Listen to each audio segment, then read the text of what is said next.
Unity is strength. Make we reason. Make we talk.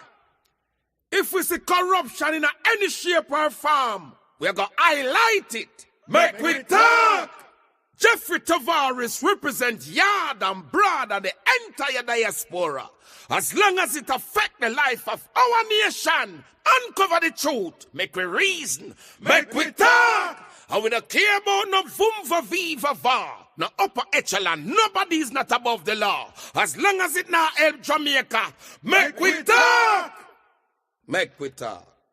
Unity is strength. Make we reason.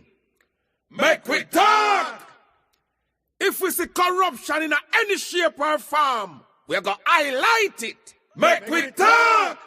Jeffrey Tavares represents yard and broad and the entire diaspora. As long as it affects the life of our nation, uncover the truth, make we reason, make we talk. And we don't care about no vumva viva va, no upper echelon, nobody is not above the law. As long as it now help Jamaica, make we talk.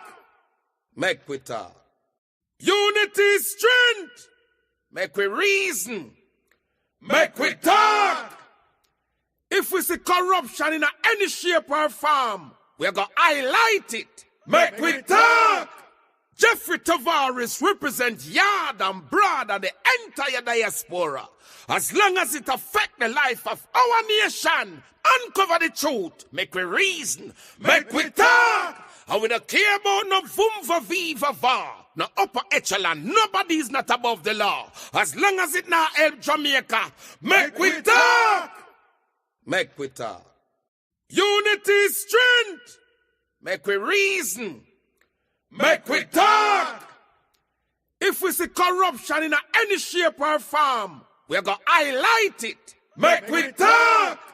Jeffrey Tavares represents yard and broad and the entire diaspora.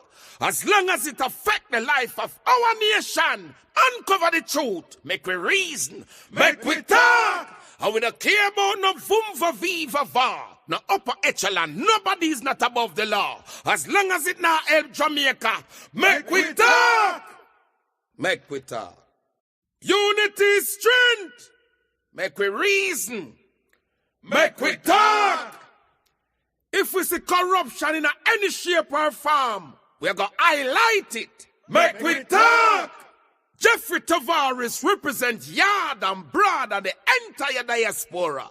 As long as it affects the life of our nation, uncover the truth, make we reason, make we talk. And we don't care about no vumva viva va, no upper echelon, nobody is not above the law. As long as it now help Jamaica, make we talk. Make we talk. Unity is strength. Make we reason. Make we talk. If we see corruption in any shape or form, we're going to highlight it. Make we talk. Jeffrey Tavares represents yard and broad and the entire diaspora.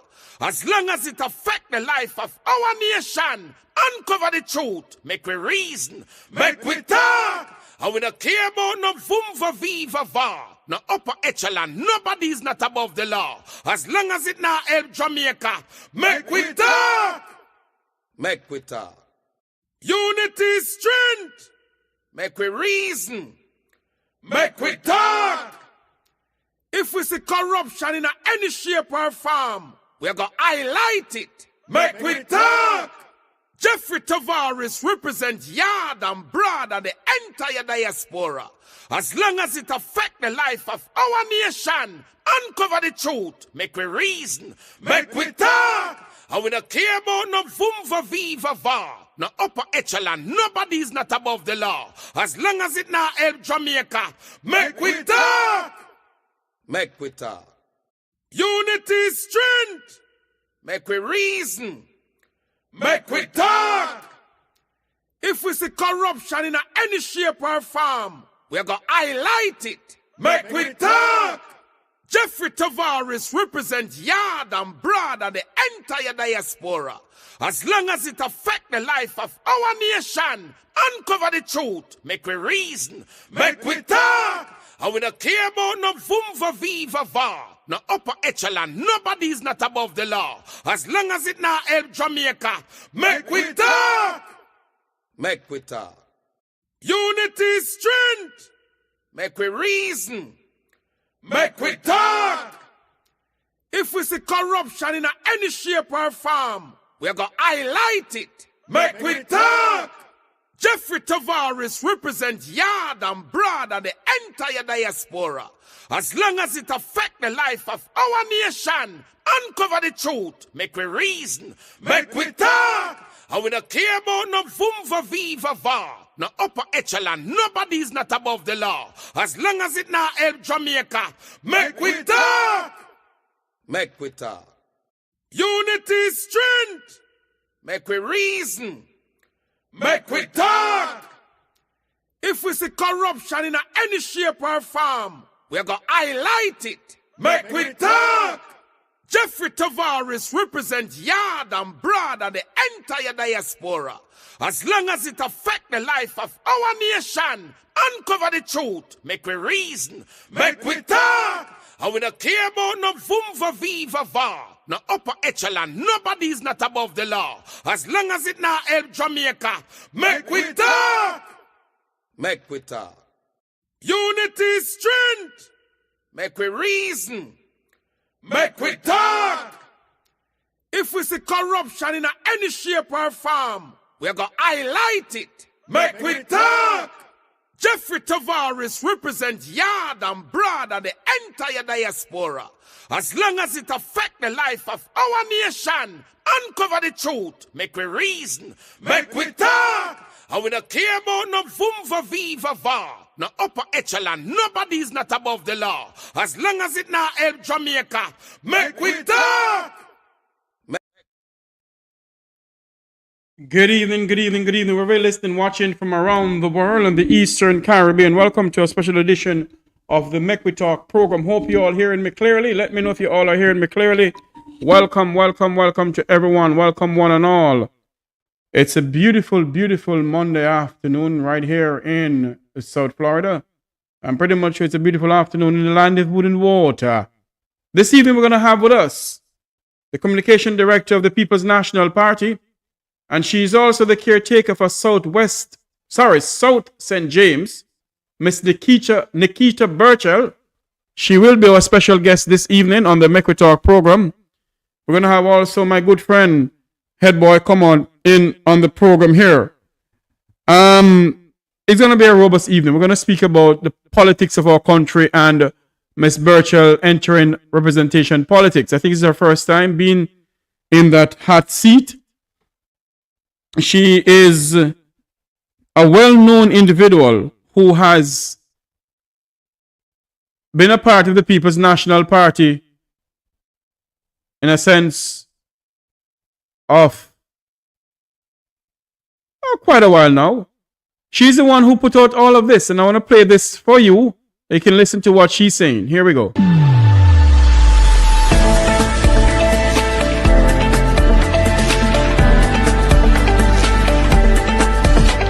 Welcome to The Breakdown. I'm Nekeisha Burchell, spokesperson for Information and Public Communication.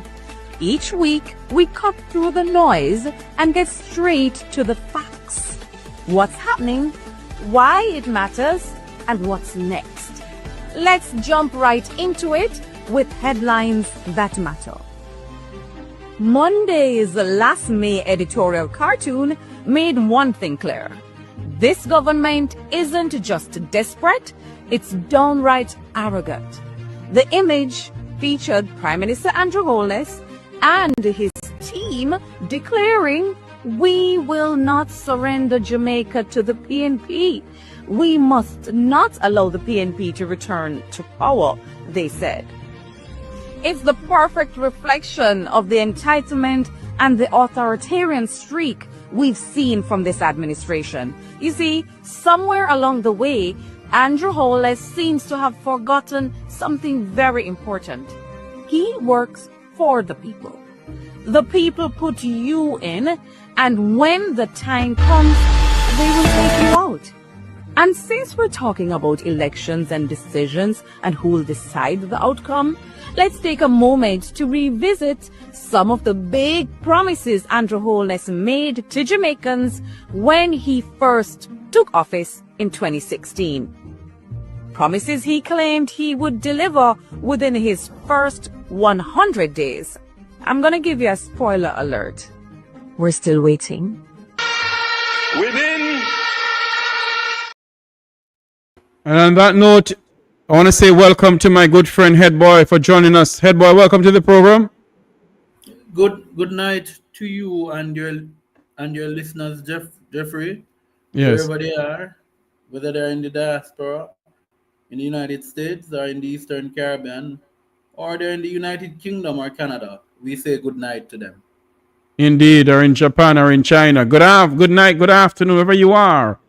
We're listening, watching from around the world and the Eastern Caribbean. It's the Make We Talk program with yours truly, Jeffrey T. My co-host is none other than my good friend Headboy.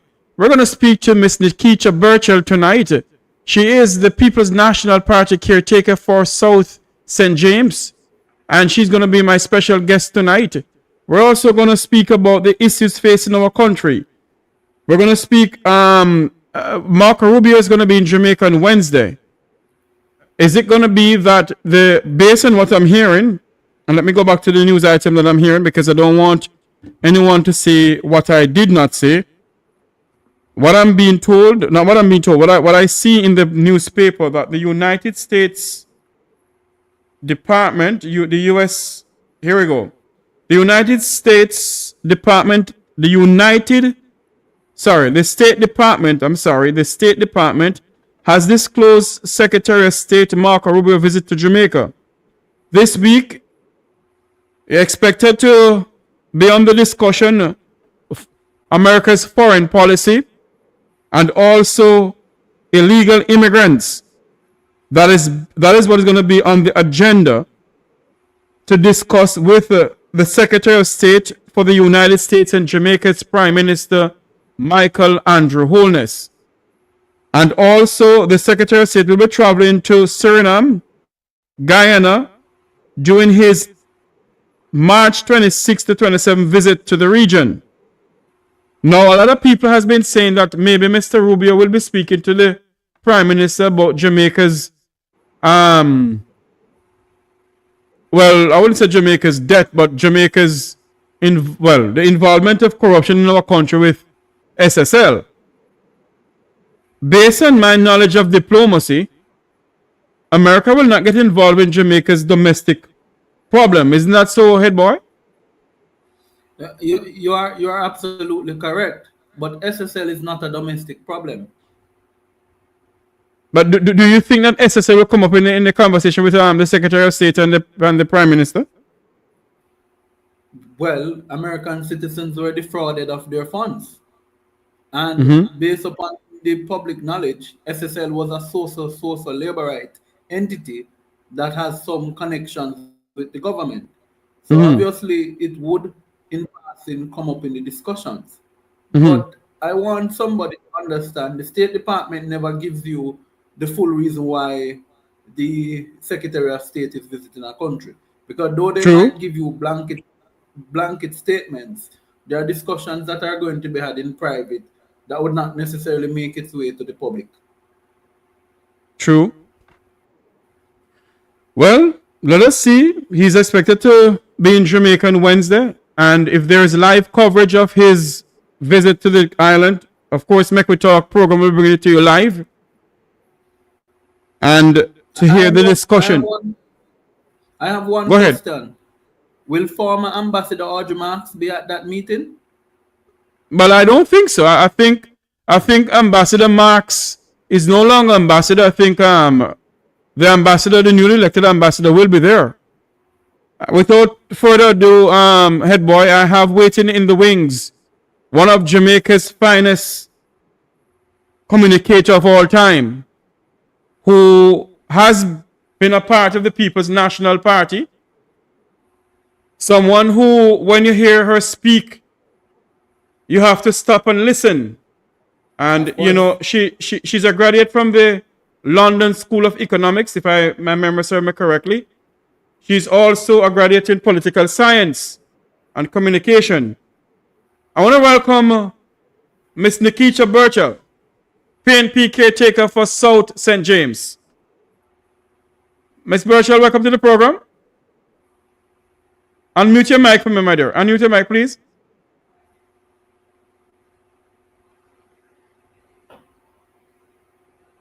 Unmute? No, it's not unmute at all. Oh, there you go. Can you hear me now?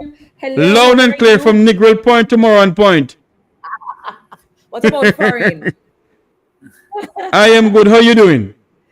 Good evening to you. I'm well, and good evening to your listeners. And your, of course. Indeed, indeed. You know how long I've been trying to get her on my program. I send her a message on Instagram, and she's always busy in her constituency. And it seems as if somebody in the hierarchy of the Vumva said to her, Jeffrey's trying to get you on his program. Come on, go on his program. And she reached out to me, and it's been a pleasure to have you on my program. Thank you so much for having me. I'm excited to talk. Indeed. I have with me my co-host, Head Boy. It's somebody who you may know, but he just give his name as Head Boy. Ooh, all right, interesting. Indeed. Hello, Head Boy. How are you? Let me first, I'm very good. And let me say to you, you are in one of the greatest constituencies that Jamaica has ever had. I agree. That is where my navel string, that is my maternal grandmother, is actually from the great Republic of Maroon Town. And so I have quite a lot of family in that part of the world. Oh, well, so you're my parishioner, and on top of it, you're my community, neighbor, because I'm from Garlands, which is just up the road from Maroon Town. And I have a lot of family. Garlands, Flagstaff, I know the area very well. Absolutely, that's where I'm from. I heard that.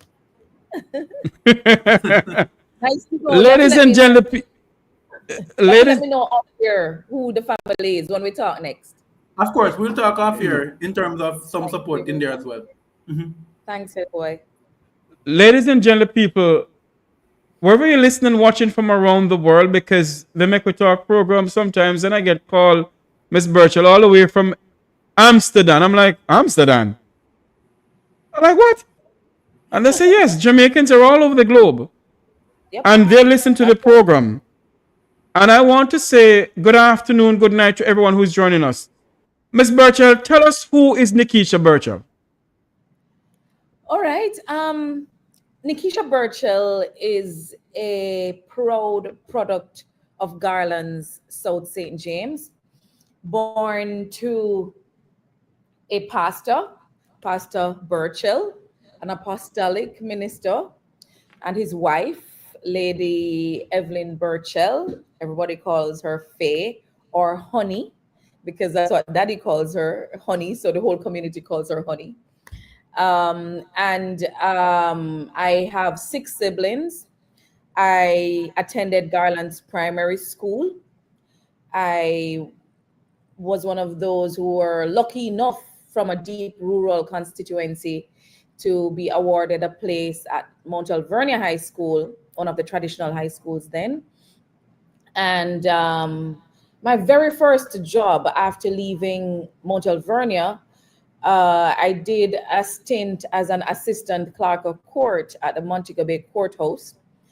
And that was just, a little internship, after which I went on to UWI, where I did a first degree, a double major in international relations and political science. After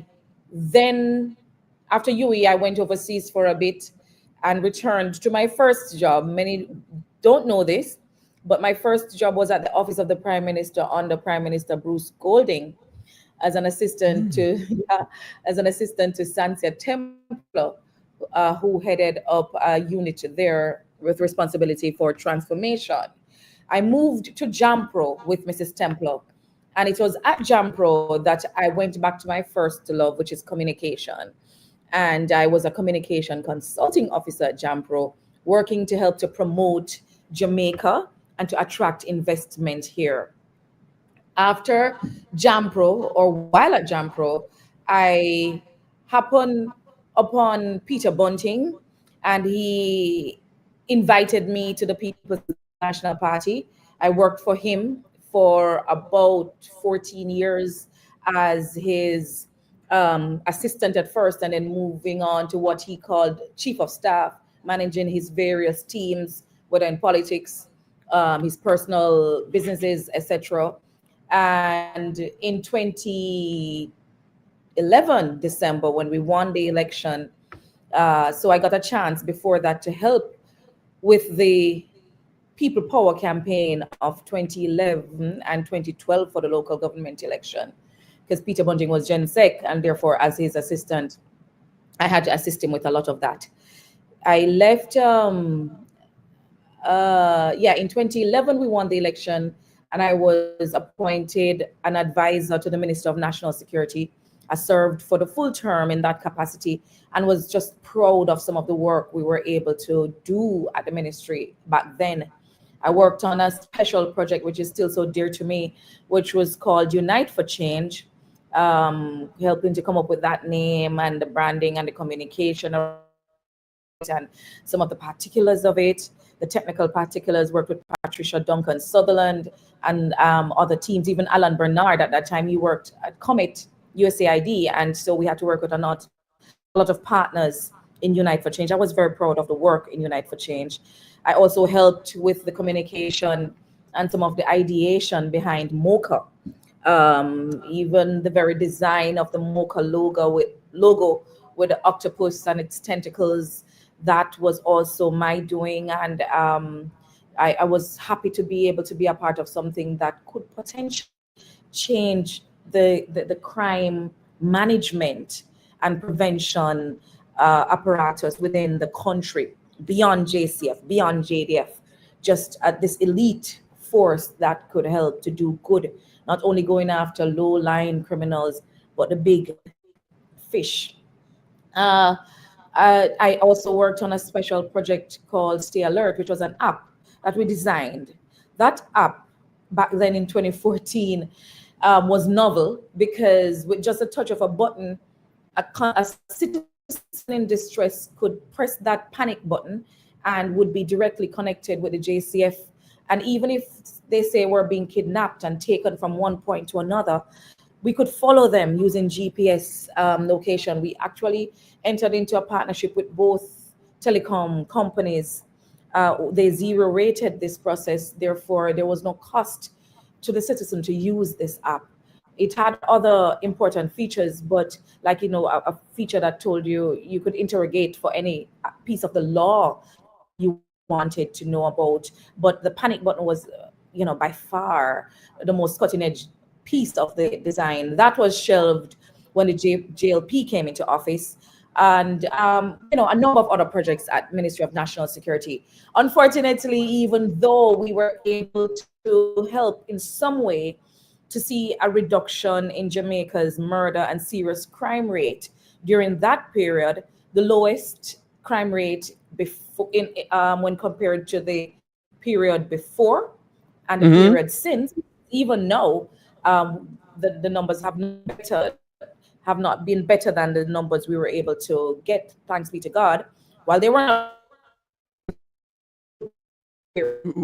And we're losing you, Ms. Burchell. We're losing you. We're doing good for the country, and for sure, I assume. Hello. Sorry, we're losing you. I think your connection is getting a bit. Is that me? I don't know if it's Hello. the Pegasus they're using on us tonight, but we're losing you. Oh, there you go. We have lost you. Unmute your mic now, please. You lost me for a bit there. All right, I'm gonna switch internet provider. Give me one moment. No problem. Go ahead. We're speaking to Miss Nekeisha Burchell. She is the caretaker for South St. James and also the People's National Party spokesperson on information. She's telling us there's something that she said in her deliberation to us that caught my eyes and my ears. The touch of a button. The touch of a button, you could get her. You touch of a button, you could alert the police that you have been kidnapped or something of the sort. In your head, boy? Yeah, it was a brilliant app, Jeffrey. In fact, it is similarly to what happens in the United States, in Florida, where a lot of the elderly, the ARPP, the elderly use that stay alert button if they're going through any incidences. So it was a brilliant proposal. I think Miss Burchell is back. Can you hear me now? Yes, absolutely. Loud and clear from Negril Point to Moran Point. Good. Go ahead. I switched internet provider. Okay, thank you. So we did some work, some brilliant work, I think, if I should say so myself, at the Ministry of National Security, but the Jamaican public did not agree. And so we were voted out of office and went into opposition. But we continued to do the work in central Manchester, where I still assisted Peter Bunting in his political career. In the meantime, I also was pursuing my private enterprise, which is communication. So I'm a communication expert.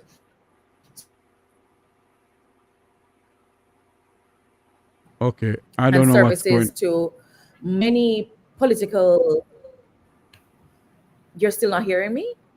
I'm hearing you, but it's just that it's getting freezy. It's okay. Continue. I'll tell you. Continue. Yes, go ahead. It's freezing up for a bit, but go ahead. Really bad. Is it still freezing? Or are we good now? No, you're good now. Go ahead. All right. So I offer my little company, Campaign X. We offer communication support across the Caribbean, mostly to political parties. So we've done work in Guyana, in St. Kitts, in Antigua, in Grenada for 2 elections. We most recently did work for Anguilla, helping to elect the first female premier in that country, Dominica, the Bahamas.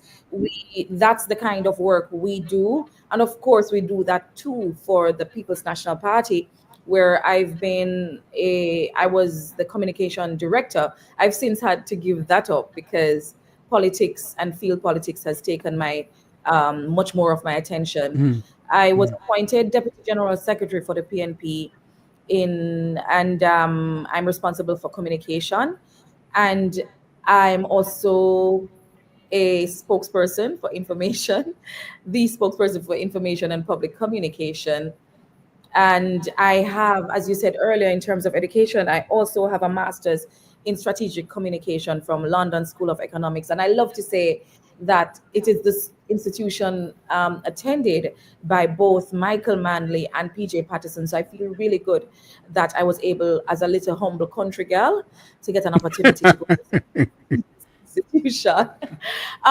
Who is Nekeisha? Nekeisha wants to see a Jamaica that she doesn't have to leave in order to survive.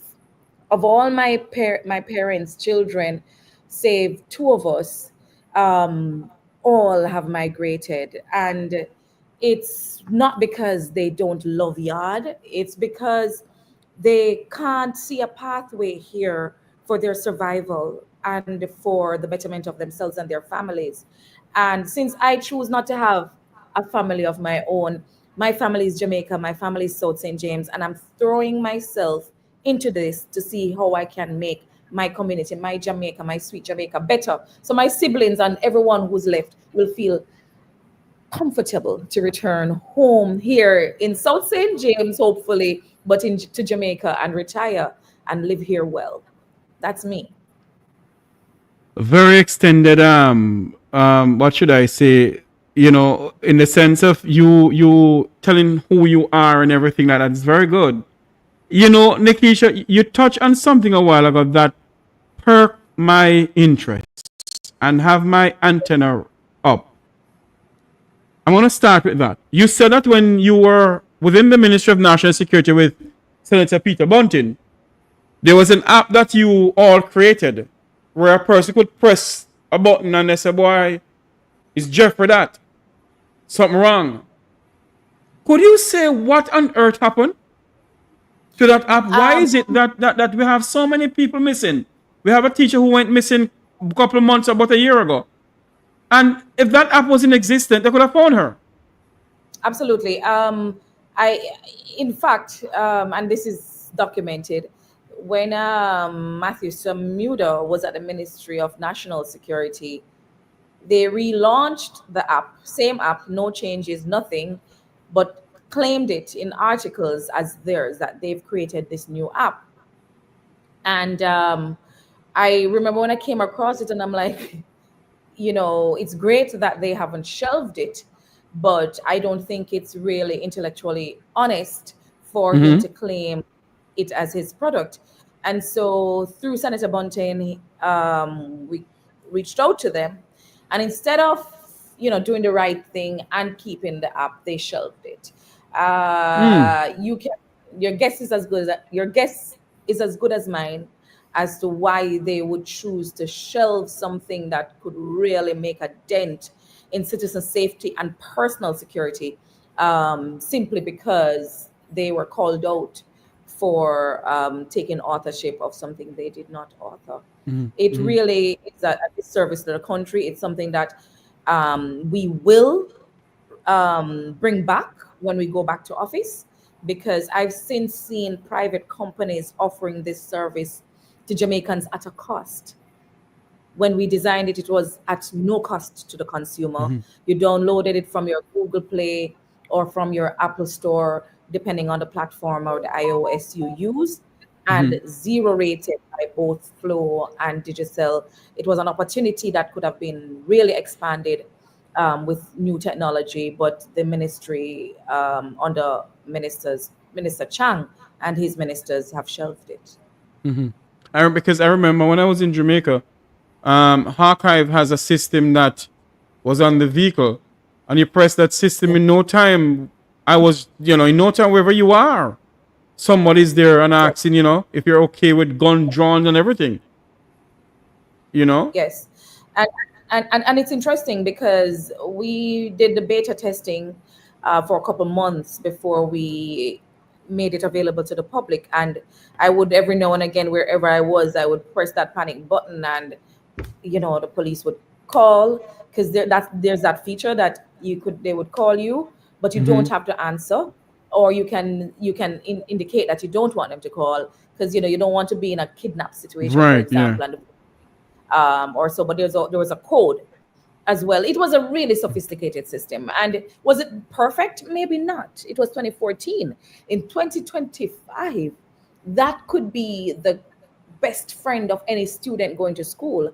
It could be the best friend of any female having to work nights or in the daytime. It could be the country's answer, or a part of the country's answer, to helping women in particular and children feel safer in this Jamaica.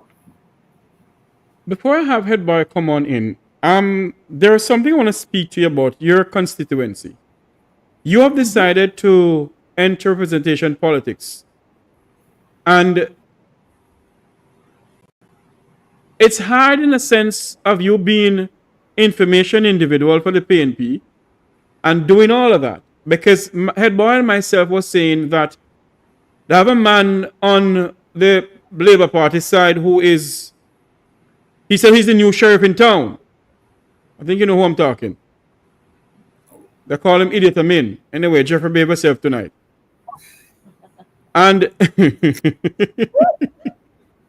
and he says he's the new sheriff in town. Every time he comes out, he's always speaking about what the Labour Party can do and what the PNP is not doing and whatever. And I kept saying to Headboy, I think the People's National Party need to name some more people apart from Ms. Burchell to come out and speak on the behalf of the People's National Party. My question to you tonight. You up in South St. James, what is the PNP doing now in the sense of having a second in command with you to go out there and speak on the behalf of the People's National Party? All right. So our campaign, because we have a campaign committee that is in operation. Right. Our campaign spokesperson is Senator Donna Scott Motley. So she's our primary voice, and has been, since, for the past couple of months. But the party also has a second tier of spokespersons, particularly to deal with election and this period, and that's a list which includes, you may have seen him a couple times, a young brilliant finance whiz, Mr. Cleveland Tomlinson. He is junior spokesperson on finance, brilliant young man, very articulate. And the esteemed Rasheen Roper Robinson. Rasheen is a brilliant woman. You will be seeing more from Cleveland, Rasheen, and of course Senator Donna Scott Motley as the weeks and days progress. But along with those three, you will be seeing more of us. You will be seeing more of us speaking truth to power. Indeed. You should not expect that bombastic kind of arrogance that you're seeing from the gentleman you referenced earlier. You will see PNP showing breadth and depth with Donna's experience and her ability to communicate at a level that connects but also educates.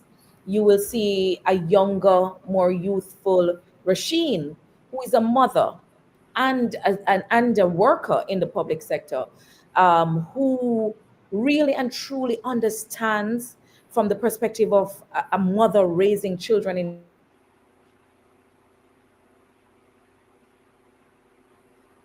for people and to deliver on his promises, and the potential of women in helping to craft that.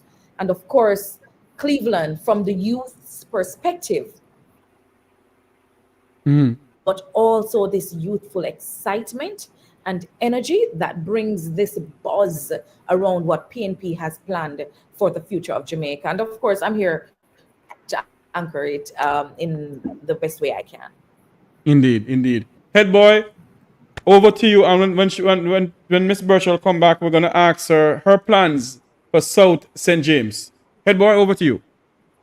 No, pretty much you asked the question that I wanted to ask. So let's get into the segment in regards to South St. James, which is very dear to my heart. Indeed. Miss Burchell, what is the plan you have for South St. James with the elderly, the young people? What's the plan you have for them? Well, I'm happy you asked that, and I hope someone, at least one person from our South St. James, apart from Head Boy, is on this evening and listening. Hello, my South St. James family. I've been thinking about it for quite some time, because one big push for me to run is the fact that my parents still live in South St. James. They're not going to leave South St. James. And so I live in South St. James. Have you lost me? Go ahead. You're frozen, but go ahead. Oh, there you are. We can see you now. Unmute your mic. Right. Okay. I'm trying to switch internet. I'm trying to switch internet again. I don't know why I did this at the office. So, all right. So a part of the reason why I decided to run is because I wanted to ensure that seniors like my parents and young people who decide that they're not leaving South St. James to go anywhere, they needed an opportunity to live and make a life for themselves in their preferred place to live. What I realized is that over the years, we have not really started from a plan. We kind of Oh, Lord.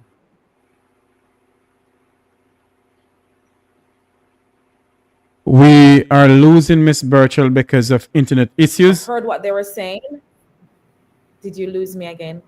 I lost you again, and I lost you for the. I lost you when you were speaking about the your mom and yourself live in South St. James. Start picking up from there. All right. So we still live in South St. James, and when I was a little girl, we had no water in our pipes. We got water from the spring. And how many years later, I'm not going to tell you so you can get my age, but so many years later, people still have to go to the spring to get water. And so for me, you would know that we've changed from PNP to JLP to PNP and back to JLP over that time. So it's been over successive administrations.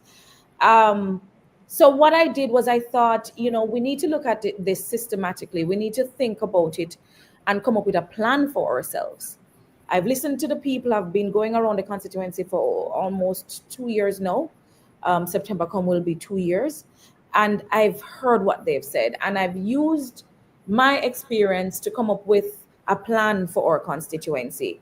And I use an acronym to make it easier for us to understand the plan and to follow the plan and work on the plan together. It's called South Heart. And the heart is the acronym, HEART. The H in heart is for heritage tourism. Yes. Head boy knows this, but Jeffrey, did you know that the great Samuel Sharp was born in South St. James in a place called Catadupa? No, right? Yes. No, I didn't. Exactly. So Samuel It's Sharp. a shame. Hold on for me, Miss Burchell. It is a shame. I didn't know about that one head boy. Yes, and there's gonna be more on the heritage side you didn't know. Oh my God. Go ahead, Miss Burchell. Absolutely. So Daddy Sharp is from over in Catadupa, which is where my one of my great grandmothers is from, right? And then he took the trek from across Catadupa over through the hills into Kensington in South St. James, where he lit with his brethren the flames of freedom, lighting plantations all the way down to Montego Bay. That is what they called the rebellion, the Christmas rebellion. But for us, it was a revolution. We don't call it a rebellion. It was a revolution. It was a war from our people on those who were oppressing us. And those flames, our Sam Sharp lit, actually not only led to the abolition of slavery in Jamaica, but when Sir Thomas Burchell, who was his Baptist priest here in Jamaica, and I've traced my lineage to Sir Thomas Burchell, when he went to England to tell them about the revolution here in Jamaica, they abolished slavery, not only for Jamaica, but for the rest of the Caribbean and wherever the English had colonies. So South St. James is not no dibby squab place. South St. James is the birthplace of the abolition of slavery for us and for the region. We want to create some trails around that. We want to have some tours, some ecotourism tours that actually showcase that trail that Sam Sharp went along and build out the amenities that support that to come down. Imagine all the food we could sell along that trail. Imagine all the shops we could set up with our crafts and our artwork, which we have a rich artwork, or medicine that we have tried over many years, and we have all the bush you can think of in South St. James. The other day I was introduced to Ilang Ilang. It's spelled YLANG and repeated, which is what Coco Chanel puts. What is ilang ilang, Miss Burchell? It's a plant. It's a plant. Ilang right? ilang? Ilang Ilang. It's Lord spelled Jesus like have mercy, dear God. Lang Ilang. And Lang Ilang is what Coco Chanel uses in her most precious perfume, Chanel number 9. Yes, and we have that growing wildly in South St. James. So we want to use our medicine. We want to capitalize on the Airbnb and the short-term rental that will come from these ecotourism spots that we're going to build out to support this Sam Sharp. In fact, one young enterprising investor already has a beautiful retreat nestled in South St. James, right at the very birth home of Sam Sharp. Acres and acres of beautiful foliage. And he has tourists coming there daily, making money, but the road bad. We have opportunities that have been cut off because of the condition of the road. And I've been encouraging him to stay the course, give us some time. We prioritize investors. We we prioritize small business and medium businesses, and we know the value it has to the community. So we're going to be investing in improving the road when we get into office as a priority. Anyways, so heritage tourism, Maroon, Flagstaff, which Yes. is your head boys' Yes. grandmother's community, is Absolutely. actually the original Trelawney town. That's Yes. where the first settlement of our Maroons when they left the plantations occurred. And of course, they later went on to places like a Kampong, etc. We still have the family members who are documented as being Maroons, original Maroons and stuff. We want to bring back the tour around that and help that to boost our heritage tourism. So we're not only proud of our legacy and our history, but we want to earn from it, and we want our people to earn from it, and show great pride in it. That's heritage tourism. E in heart is for education and training. The schools I went to in South St. James, from basic or primary, they look the same pretty much as they did when I went to school. The roads are virtually the same, apart from small bits of improvement. Some of the schools have really gone to sleep because they don't have enough students going to some of these schools.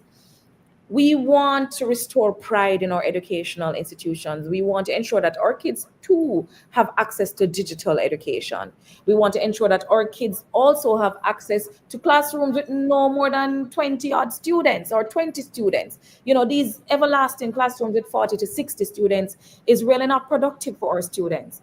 We want to also get the best teachers to come here as well to supplement the ones we already have, because we have some of the best in any part of Jamaica, but we also want to retain our good teachers. We have a lot of teachers coming from our communities, but they get employed outside of our communities. We want to retain them.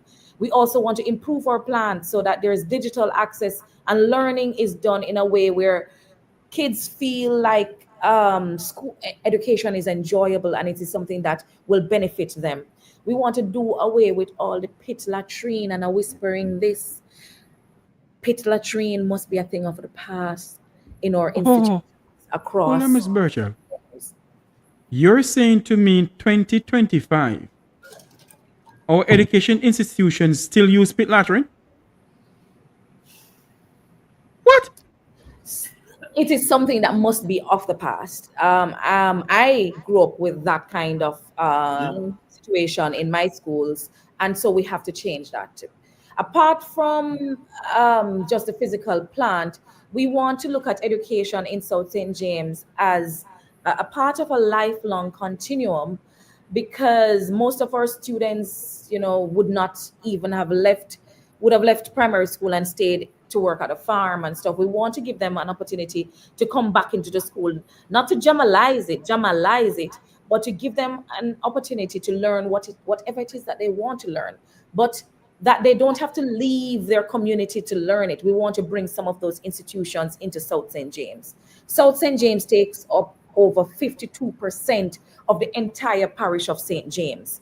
The other 4 constituencies share the other 48% of St. James. It's vast. We have enough land, enough space for you to bring education to us, instead of always asking us to come to you, to come to Nakalva, to go to Kenilworth, to go to Montego Bay, to go to Hanover, to go to Portland for the agricultural school there. We have the space here in South St. James, and I want to encourage our government to bring it here. Let some people come and enjoy South St. James as well.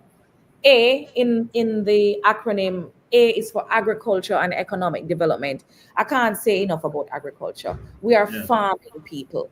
We believe that agriculture is our gold, and we need to be seen as a suitable place to become a model for rural development. Show us with how you allocate the budget that you value food security and the work we're doing to help to guard against that. We plant the best yam, banana, plantains. We make the best seasoning. We plant the best ginger, lettuce and tomato and scotchy and all of the things. We plant everything. You can get a full meal just by visiting or one of our communities in South St. James. We want to be plugged directly into the hotels because we're right up the hill. We should be getting primary first preference when it comes to getting our products onto the tables of the hotels in Montego Bay. We feed our people, the people in St. James and adjoining parishes, through Charles Garden Market primarily, but we want to invite Montego Bay and the rest of Jamaica to come to South St. James for some of our farm to table food. So we're going to bring some green markets into South St. James that people can come to us and come on a Saturday morning, come have breakfast with us on the farm, buy your wares and go back down and have a wonderful day, having come to this clean, fresh air, and enjoy our environment. Of course, agriculture is our goal, and the PNP has a plan for that. But economic development goes beyond agriculture in South St. James. We want to see how we can expand opportunities to access to capital for our small businesses. We have a lot of construction workers. We have and contractors that go along with that. We have a lot of hairdressers, bartenders, shopkeepers. We have very enterprising people in South St. James, but we too deserve an investment in small, medium, and the small, medium enterprises that we have. And so we're going to prioritize that, giving them access to loans at reasonable rates so that they can live and enjoy themselves. So we're just at heart, and on its own, like it's a lot we're talking about. It's HEA, we're now at R. R is for roads and infrastructure.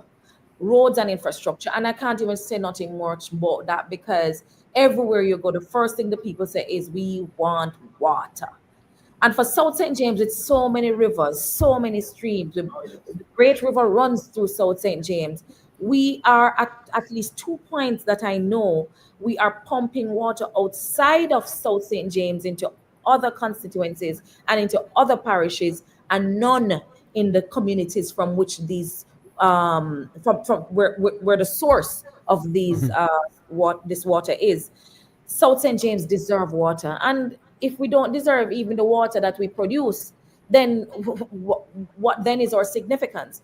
We're asking the government to look at the water sources that we have and look at it as a holistic at a holistic level, not just give us 2 tanks over here, so look, a black tank, and truck some water to us during the drought. Prioritize a reasonable, decent investment through NWC to give us water in our pipes, reliable water that we can refresh and keep ourselves clean. If I may, Miss Burchell, on this point of water, I am very much aware of the constituents in terms of the challenges with water. But your opponent served as a board member of the Rural Water Supplies Limited from the year 2016 until he became a member of parliament. He was the head of it. He was the head. Yes, he was the head of Rural Water Supplies Limited. Yes. In addition to that, which I find quite concerning, is that your opponent also is supposedly the Minister of Rural Development. So how do you justify your opponent having such vast access to resources whilst he was a councillor and now a member of parliament, but there has not been any noticeable improvement in the area of water? It's quite the shame, if you ask me, because the current MP tries to feign being a new bride. This MP was a councillor in the biggest division in South St. James for three terms. He was mayor, and now he's the member of parliament. So he's been in South St. James political leadership for more than 2 decades, right? So when you go into his division, it is the least served division in South St. James. It has the worst roads, especially the interior roads. It has the community centers and the playing fields, nothing to talk about. He does not invest in community centers. For one, wherever they existed under the PNP, he's either allowed them to go to ruin, and he's built none. So with him having gotten these awesome responsibilities, responsible for water, which is our most chronic issue, and then for rural development, and nothing to show for it, I feel the people will have to make some decisions when decision time come, because that for me, it speaks volume about his priorities and his level of advocacy, because even if it wasn't even in his own wheelhouse to deliver, he hasn't done anything that we can look on to say, here's an MP who's done really great work for his people. In fact, we don't hear him in parliament. Someone referred to him the other day as a bench warmer. I would not say that. I would not say that, but that's what someone said of our member of parliament. And Is it that he's on a gag order not to speak? we wonder, but others speak. So I believe it's more a capacity issue. It could be a capacity issue, or maybe just the lack of passion or will, or just the fight and the fire to fight for the people. And I think sometimes you start out on a journey and you start out very excited and you want to do well, because I don't believe that anyone really comes in politics to do badly. You start out with a fire and you start out with a passion, but along the way, 2 decades later, the passion gone, man. The passion gone. We never really see it much in the beginning, but it's certainly gone. And I would suggest that he gives the opportunity to someone who really come from South St. James, not an importee, not someone who usually fight the people in their previous jobs, but someone who's been working with the people for as long as possible and who really wants to fight for St. James. I mean, it's fatigue, maybe. What is your plan for security? In the sense of, if is South St. James now plagued with a security problem, or is it okay? And if it's not, what is your plan for the elderly who can't sleep with the windows and door open? That is a Jamaica problem. Thankfully, in South St. James, we do not have as high a serious violent crime rate as the other constituencies and the rest of the parish. But one murder, one chop up, one robbery is one too many for us. So we have to go back to the T actually in our heart, which is for thriving communities. Yeah. And thriving communities speaks about all of the amenities that make the community hospitable, but also security. I feel good that when I worked with Bunting at the Ministry of National Security, we had developed this mobile police post, what you'd call like a police post in a box. It's a container building that we retrofitted to make a police office, and one of those, working with Derek Kelly as MP at the time, was given to Maroon Town.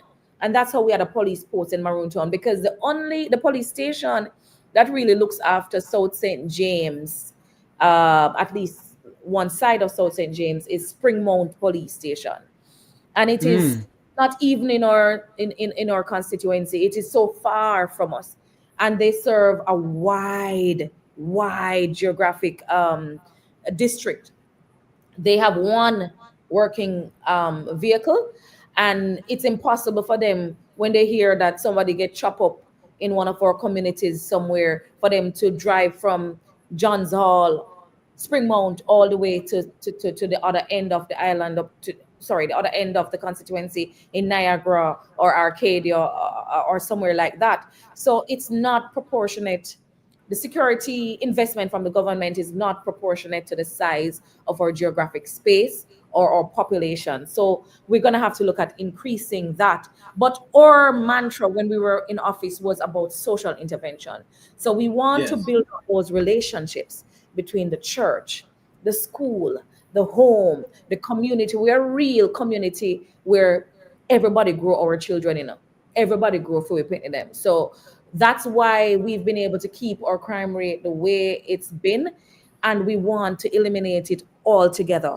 So we're going to be building on those social intervention routes to ensure that people have other alternatives to solve disputes than the gun and the knife, and in order to use the machete. I'm going to head by a comment, but I'm going to ask you this question though. We're going to switch away from your constituency for a bit. Take off the hat of a member of the People's National Party and spokesperson information and put on the citizen hat now, a Jamaican. I know you didn't listen to why am I going on that road? I know you didn't listen to the Prime Minister's speech of such, and then at the time, I think you listened to Comrade Golden's speech. But as a Jamaican, how would you compare the two speeches? Mark Golden's speech with Andrew Hunter's speech. As a Jamaican, forget about that you're a member of the People's National Party. Okay, so for me to help with that, I could give you what I got from constituents over the last couple of days, those who actually listened to it. I listened to it, but to tell you the truth, I snoozed out quite a bit of it. It was over 5 hours long. Never in the history of this country has a Prime Minister give such a long budget presentation. Not even the charisma for Michael Manley have ever done that. It's a lesson in communication of what not to do when trying to communicate with a large population. It really made no sense, you know. So he spent a whole hour or more going into his recreation of history and trying to demonize one set of people and exalt another set. And it really crystallized his whole style of pitting Jamaicans against Jamaicans and putting Jamaicans into groups. A group over there, a group over there. I'm better. You're not so much better. You're not so, you know. And for me, another constituent said to me that it wasn't statesmanlike. They felt the Prime Minister was cussing and carrying on, you know, and in ways they usually describe our Portia. They said he absolutely carried on in Parliament, aided and abetted by his cheering girls and gentlemen in the background who literally, you know, went up as if it was sports day. When in the midst of it all, what was at stake was a Jamaica that was listening to hear from its Prime Minister how, after 9 years, almost a decade, you plan to help us finally start to achieve growth, because we're not achieving any growth. So it was a growth-less budget speech for me, because the 5 in 4 never happened. 9 years later, we're waiting for something that will show that we're going to come out of this technical recession and start to achieving something. The $1,000, not cutting it for the minimum wage increase. This is what the people are saying to me. And even though he did not touch it, the pro box from Fayetteville is really all my people are talking about in South St. James. They're insulted by it. I hope I have the video here. Hold on a minute there. Okay. I hope I have this video. Do I have the video, Lord? I think I do. Some school children did a video. Hold on. Is this a video? That is your video. Head boy, ask Nekeisha a question. I'll look for the video here. No, whilst you reference the budget, I want to connect some of it in terms of what the people of South St. James would have considered important to them. I note in the budget there was no mention of any major investment coming from the government side in terms of agriculture. South St. James, particularly when MP Derek Keller was there and was Minister of Agriculture during the period after he took over from Minister Roger Clark after his death, the ginger in South St. James suffered a significant battering because of the rhizorus disease. And what we're seeing since this administration over 9 years, there has not been any major investment in ginger, both on the planting side and on the value added side, what would you say now to ginger farmers, which primarily are from the parish of St. James and Clarendon, and South St. James particularly? What would you say to them in terms of the way forward? Because we didn't get that from the Prime Minister. I would say to them that help is coming. Hold on. But last year at our agricultural show at the Montpelier Showground, well, the Roger Yes. Clark Agricultural Showground in Montpelier, the Minister of Agriculture, Floyd Green, and let me tell you a story. Floyd Green is actually from South St. James. His parents, his family, is I thought you was from St. Elizabeth. his father come from Moko, and his father's side of family, his aunts live there still and all of that. But anyways, that aside, he came to, he was at the agricultural show ground in Montpelier, and he said that he, within months, in a short period, he'll be planting out orchard crops. I think he said 3,000 orchard crops, ackee and breadfruit and the whole works, and mangoes, I believe. He was going to plant them out all over South St. James. April 6th, I believe, is the next agricultural show. It will be 1 year since that announcement, and not one tree, not one seed don't plant. So it shows to me that they recognize South St. James as the agricultural belt of the parish. Yes. That's good. But it also shows that they don't value their word to us as a people. And let me tell you something about country people. We might live a country, but we're not fool. Yes. I'm drunk, but Tom no fool, and we listen and we hear and we hold you to your promises. So our ginger farmers are not in the mood, I believe, head boy, Yes. until him at least deliver the promises he's already met. When Roger Clark was minister,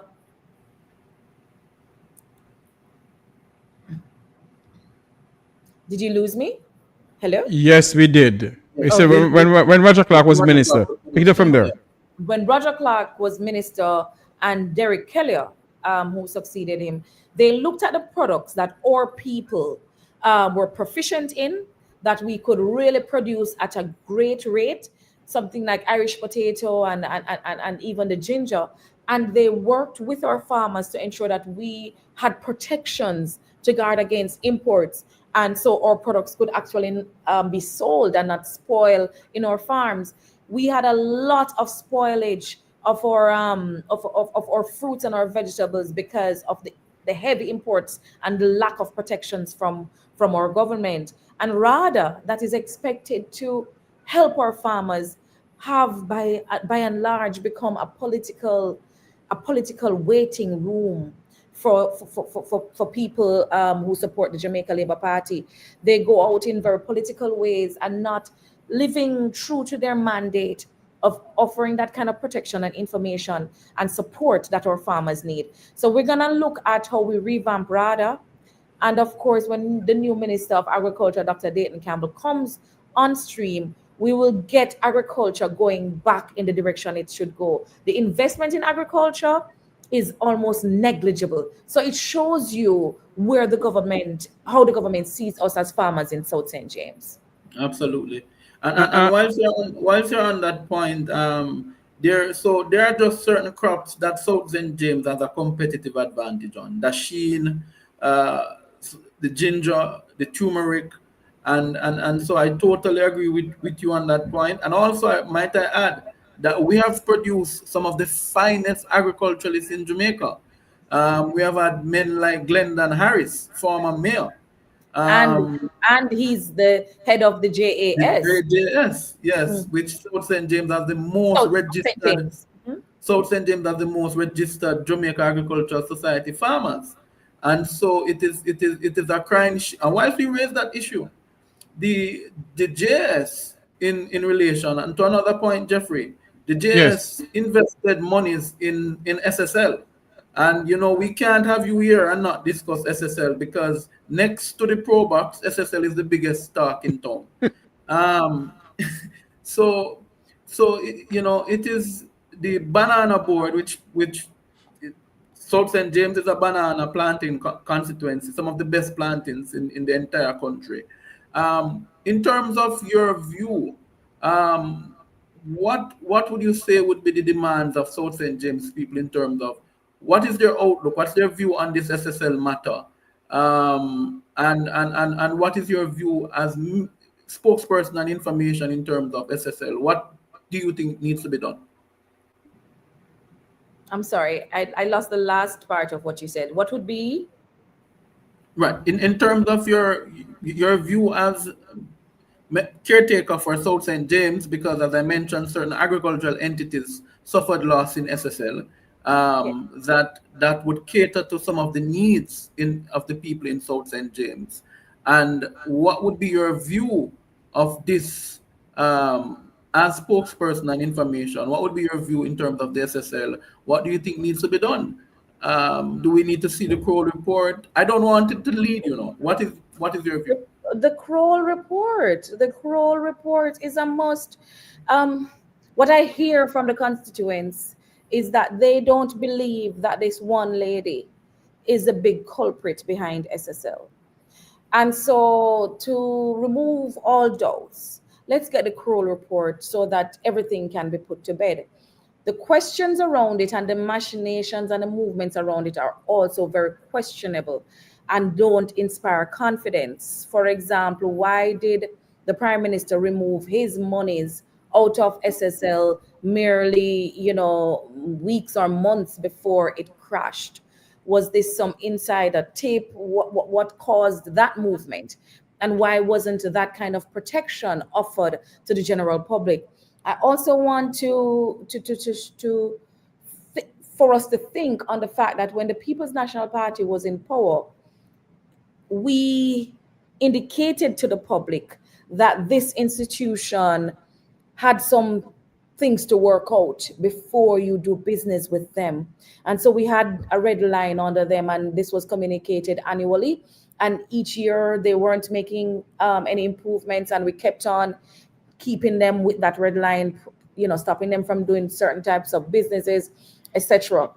But miraculously, when we left office and the JLP came into office, these safeguards were removed.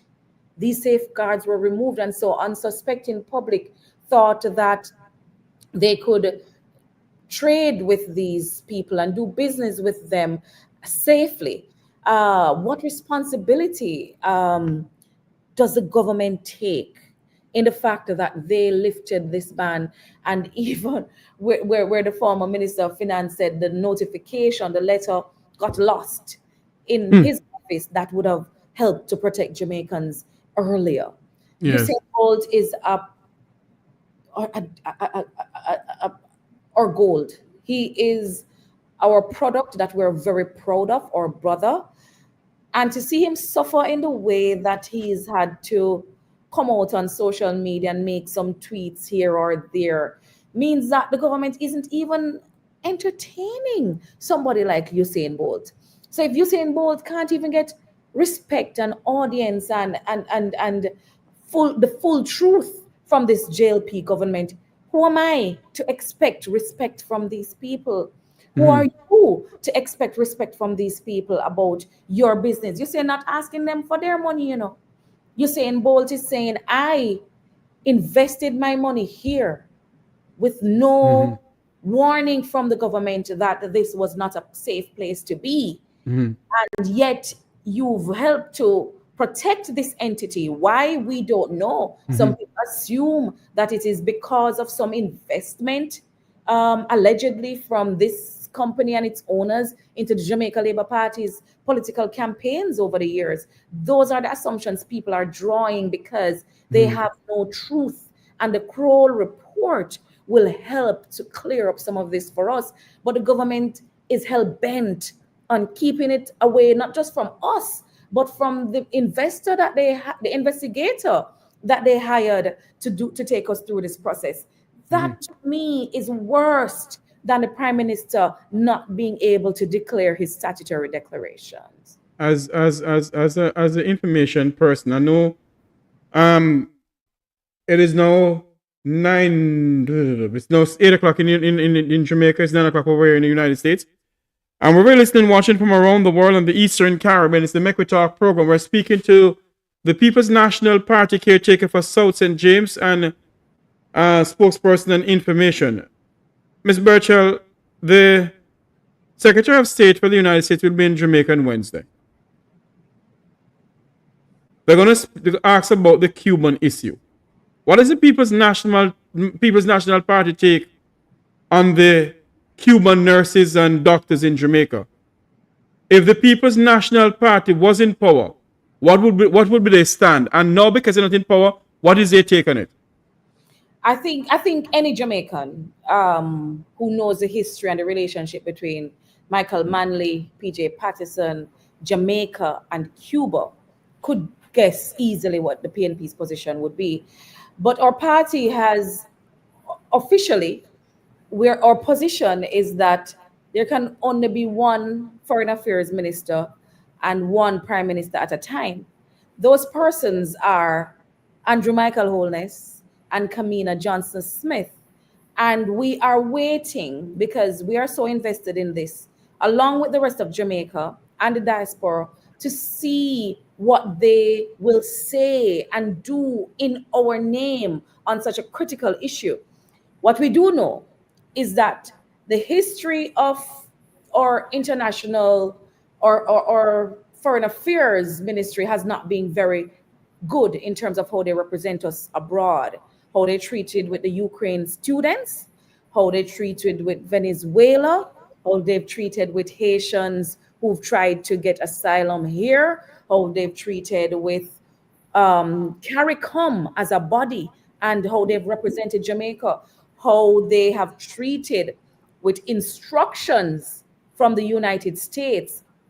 We have not been very much comfortable with how they represent us, but they are the minister and the prime minister.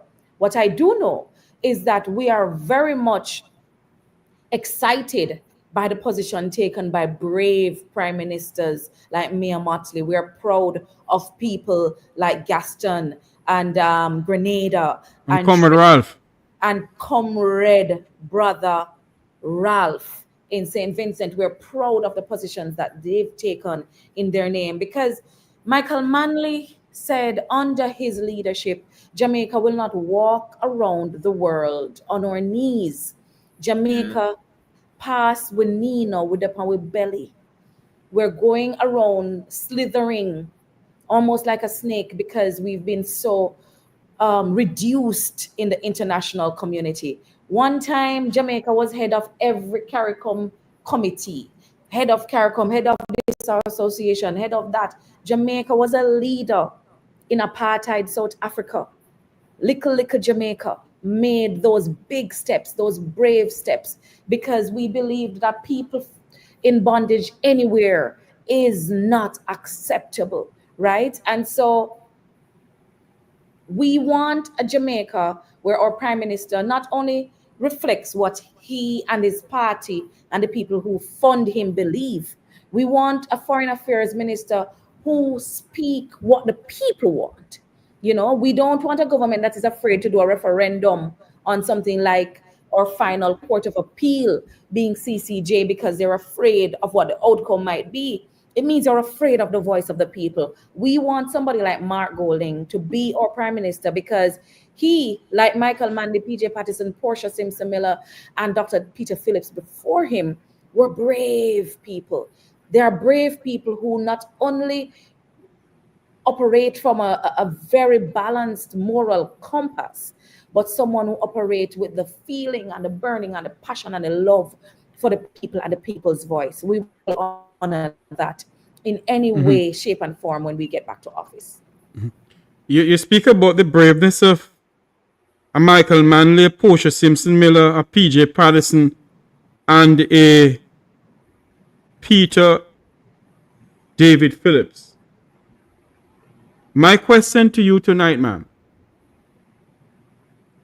If the People's National Party should gain state power when that man called the election, will the Prime Minister in waiting, Mark Jefferson Golding, will he be brave enough to order a forensic audit into every single government entity in this country? Will the Prime Minister in waiting, if anyone should be locked up, will he take the braveness and say, okay, you are going to prison. Your hand was caught in the public kitty. Do you, at this present moment, Ms. Burchell, do you believe that the Prime Minister in waiting will do such a thing in order in a forensic audit and lock up to be locked up? Well, you don't have to take my word for it. You can take his actions for it. So far, Mark Golding, who is the architect of the Integrity Commission, the legislation that brought the Integrity Commission into being, Mark Golding is the same man who drafted impeachment legislation so that parliamentarians and government officials who find them, parliamentarians rather, who find themselves in breach, who've done something corrupt, who have done something criminal, will be able to be recalled by the people.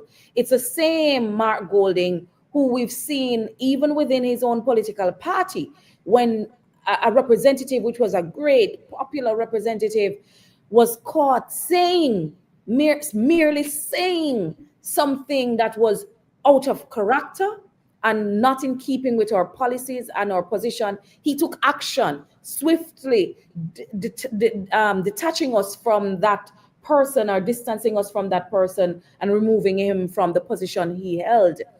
Mark, you saw Andrew Holness followed with Warmington because he was tied. Mark Golding is someone who I don't have to talk or even guess or spell what he will do when it comes to integrity and matters of corruption when he gets in office, because he's already shown Jamaica that in mouth they were in pen there. In pen is there to write the legislation to safeguard Jamaica and also to write the dismissal to get anybody he can in where they need to go, whether it's in prison or out of office, if they go run foul of the law. Mark Golding is a man of integrity that I believe in, and I'm proud to be a part of the party he's leading. I know maybe you want to run now because you're at your office and it's time for you to head out there. I know you gave me an hour, but I have to ask you 2 more questions before you go, and I have a head boy come on in. All right. You, oh Lord, I lost my train of thoughts. The People's National Party is in opposition now, trying to gain state power. A lot of Jamaicans, both home and abroad, is saying that Mr. Golding is not strident enough. In other words, the Labour Party will come out with their top dogs. And Idiot Amin, who is the new sheriff in town. And I don't afraid to call him Idiot Amin. And not because you're on the program here, you don't have to answer the question, but I'm going to ask you this question. Why is it that the People's National Party don't have a top dog to come out and tell the Jamaican people that the FinSec area was XQYZ? To tell the Jamaican people that the CIA has declassified certain things? To tell the Jamaican people that the FinSec report can't be made public because the JLP don't want to make it public because most of JLP people are involved in FinSec. Why is that you people are so quiet? You said that so beautifully. You know, we find in communication, Jeffrey, that sometimes the messenger determines how the message is received. Yeah. We find that it's more palatable sometimes coming from a Jeffrey Tavares or a head boy or some of you other Jamaicans, brave Jamaicans who've decided to take this government on head, frontally. We do have spokespersons who take advantage of the opportunities that media presents to engage in the conversations. Sometimes we don't say it in a top dog way that the public wants to see. Sometimes they want to see the fight, they want to see the thrust of it. but it's almost like a battle. Sometimes when you come out and you go strong and rough and in your face with it, them say, oh, that did sound too coarse, and that never sound too good, and so on. So we try the different models and we try the different styles to see how we can appeal to the public and catch the audience where they're most comfortable. So on the political platform, you can expect us to be more like that. In interviews and conversations like this, we try to speak in a manner that all audiences can feel comfortable. You mean all audience like the people of the Vumva Von the Vumva Veen? Just for being yourself. Them too. I give you a joke in Nekeisha. I have Donna Scott Motley on my program one day. Yes. And I love her to death. I love and I respect that woman to death. Me too. I end up saying the people of the Vumba Von the Vumba Veen. She was like, Jeffrey, what you said a while ago? I said the people of the Vumba Von the Vumba Veen. I was like, you started cracking up. I've never heard of the Boomba and the Boomba V, but I think I could infer. On that note, MP in waiting, and I'm proud. I can say proudly MP. Oh my. Yeah. My final question to you: I could never have you here and not ask you about the health situation in St. James as a parish. More so because of the impact that Cornwall Regional, which was budgeted for 2 billion, then 4 billion, then 7, then 14, and now we're hearing that it's going to be 27. So how has that affected the people of South St. James? Because I know most people, them always say, me I go down a beer. Regional. I go regional. Me I go regional. So how was the impact at Cornwall Regional affected South St. James? And if the PNP were elected, would we see a change in terms of a more community model? Because South St. James, when Dr. Fenton Ferguson in 2012 was Minister of Health, he started, I forget the health center that was being upgraded there in South St. James, so that some of the matters could have been dealt with instead of having to travel on the bad road to Montego Bay. So how was it affected? Yeah, last year sometime I made a comment in the kind of bulldog way that Jeffrey wants us to use sometime. Speaking on a political platform, I attempted to contrast the treatment of one Jamaican citizen when he came into contact with the health center versus the average Jamaican in Cornwall Regional St. James and how they were treated. I went to the hospital that very weekend to visit with some constituents, and one in particular was trying to find and could not find him. He had been in the hospital for over a week, but I couldn't find him. Went on the ward, didn't know where he is, until they routed me back to a makeshift tent they had outside, which was the triage. This is where they assess you and send you on. That's where the man had been for well over a week. This man was sitting in a chair for well over a week with his many ailments and just in total discomfort and ill health. Fast forward a week after, my father went to Cornwall Regional Hospital. He was in his shop working, cut his thumb. It shot up his blood pressure and gave him a minor stroke. A couple of days later, my father sitting on a chair, I had to access whatever opportunity was there for me to get him out of Cornwall Regional and into Kingston, or else he would have died. He came out of the hospital. I can't even tell you about his situation now, but he came out of the hospital with sepsis and he picked up a bacteria there and, just on the brink of death. So when I speak about the condition of Cornwall Regional Hospital, it's not just because I want to talk, I'm a politician. I speak about it because it touches the lives of every single person who lives in South St. James, one way or the other, and it touched my life, right? So hearing a minister say that you know, it's going to take 1 point something billion to give us somewhere good where we can go when we're sick. And then how many years later to say it's now at 28 billion, I believe, but it's not an overrun. It's just a miscalculation, or it's just, you know, rescoping or whatever other public relation term he uses.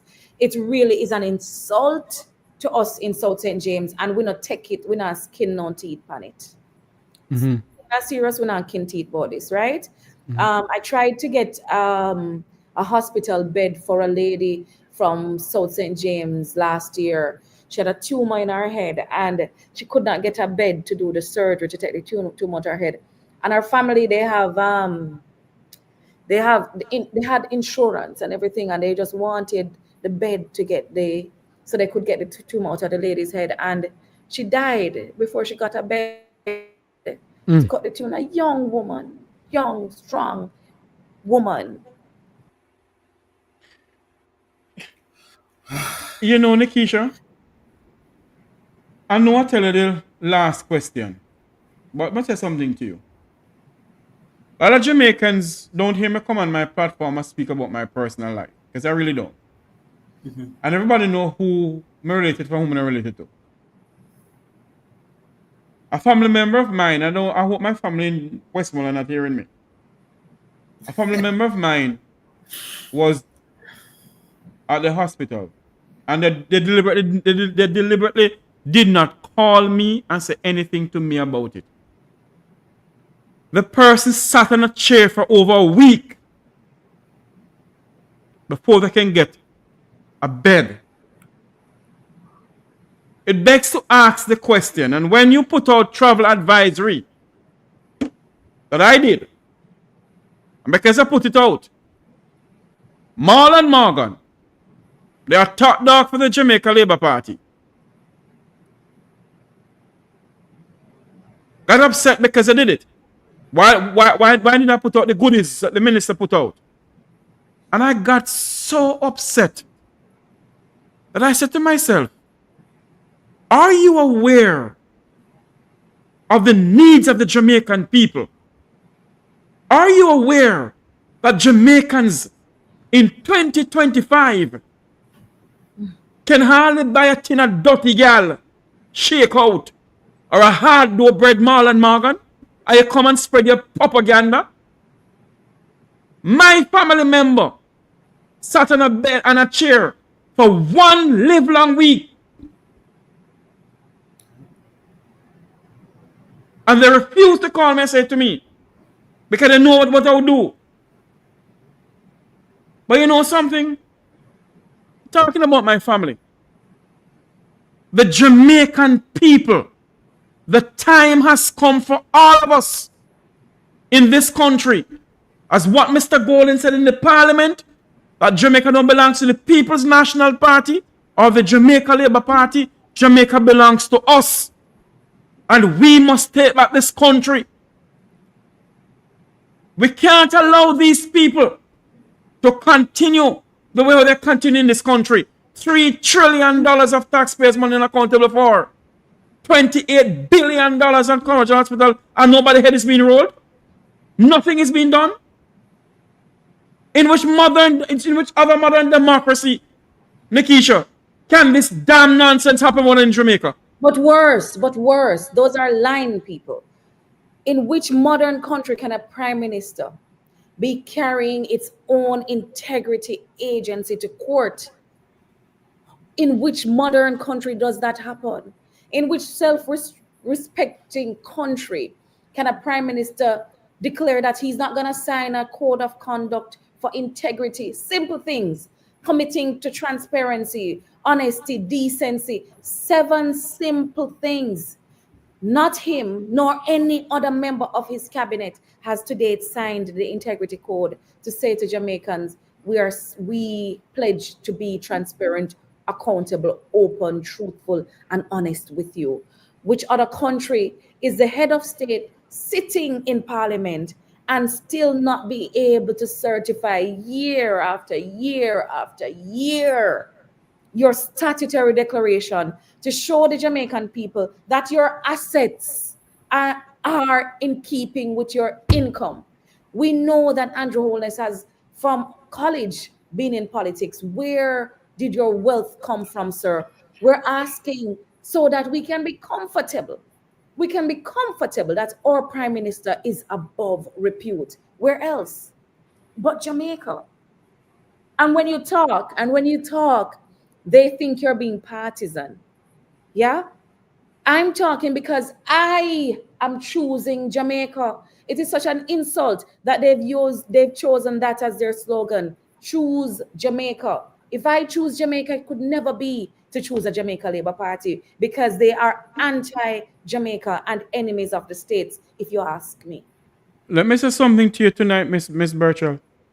And I'm not being disrespectful to Comrade Mark Golding or yourself. Let me make it clear on this platform here. If you people get into power and the People's National Party that was led by Michael Manley, I'm going to call some names that maybe you know the names, you can ask Comrade Peter Bunting those names, he will tell you who they are. The party that Elita Thompson, the late Custis of Westmoreland, James McLean Thompson, the party that Wickham McNeil, Wickham McNeil's father, fought for. The party so many Jamaicans fought for.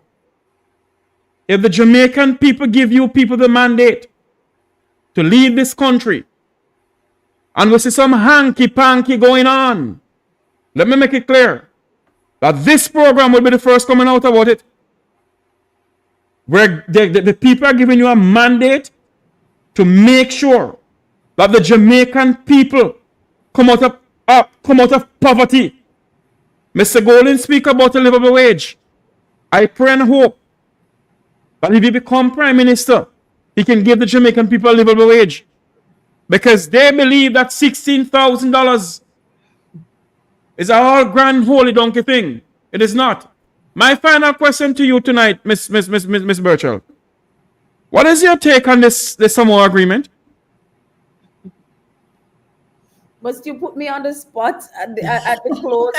Give me another question, man. Give me another question to close off. You want another question? Okay. You want me to be minister tonight?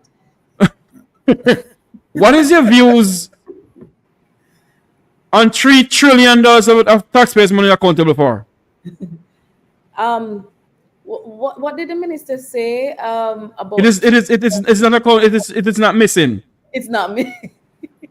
Because we are idiot. It's not missing. So why do last? Maybe missing two stush. Is a vuvu. What do you call them? The people of the vum in their pocket. Yeah, there's a vuvu kind of thing. Any country that can afford to misplace $3 trillion is a wealthy country. And I don't see Jamaica being so wealthy that we can lose $3 trillion and can't account for it and still be comfortable that we can't account for it. Something, if you go to the hospital and you try to ask for your docket for last year when you came to get an injection, they can't find it. We need to ensure that when we get into office with Dr. Dawes, our health information is properly documented and the accounting is properly sorted out so that when we miss $1, we know who to lock up same time. You know what I'm saying? Right now, the system is so designed and so unwieldy that corruption just becomes us. It's just a part of how we operate because the system is so bureaucratic and so unwieldy and so cumbersome. Under Mark Golding, and you asked me before, I would be disappointed, Jeffrey. I would be disappointed, head boy, if something were to happen on the Mark and you two did not take it upon yourself to hold us to account. You would not be living up to your commitment as a believer in the tenets of Michael Joshua Manley. And so we would not deserve your respect, your consideration. And when it comes to that, we have a zero tolerance. I have a zero tolerance approach to it. And I know I can speak on behalf of Mark Golding. Zero tolerance. And if Peter Bunting is the Minister of National Security, you know how that go already. Him no play zero. Zero. And I hope that the PNP will ask members of the Jamaican diaspora to be a part of this government, to be a part of the solution in our country. And I pray and hope that when you guys get state power, that you know, make sure, playing Jamaican part, you know, make sure that you know, every single entity you must cross you know, I's and dot you know, T. If there's no money in health sector, you send no money in there. If there's no money in education, send no money in there. Don't act as if money is in there. And when anything happens, they say, oh, we leave money in there. No. Come and tell the nation what is going on. Don't hide anything from the people. Absolutely. Absolutely. And Jeffrey and Nekeisha, before you go, I just want to make a clarion call to the people of South St. James. You know, my grandmother would never forgive me. She's in her grave now of 3 years, but she would never forgive me for me not to say to the great people of Southern St. James, their own daughter, Nekeisha Burchell, the people of Cambridge, the people of Katadupa, the people of Maroon Town, the people of Welcome Hall, in almost most of the people of Maroon Town who are my own family. I want to say to you, this is your daughter. She has fear pick me. It is your time to do the right thing and elect somebody who cares for you, who will serve you, who is from you, who have never arrested you. And the only arrest you want to do for you is to arrest the situations that are affecting you. I wish you all the best, my friend. And I will definitely be in South St. James, which is my yard. Nobody can stop me from coming there. Thank you so much, head boy. Thank you so much. I'm going to play that as my endorsement for my campaign. Thank you so much. I like that somebody who didn't arrest you and beat you up and take away your goods and take away your car. Nobody with them call one a day, but somebody who is going to arrest the issues that we're plagued with. Thank you for saying that. And somebody who never bulldoze along your house. Yeah, facts. Your final word to the people of South St. James and to your Jamaican family, both in the diaspora and in Jamaica. Your final words to them.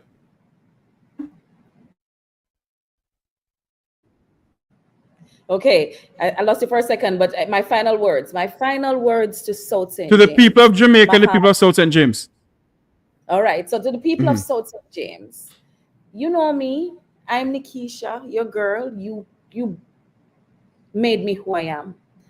You were the shopkeepers who helped me with lunch money when I didn't have any to go to school.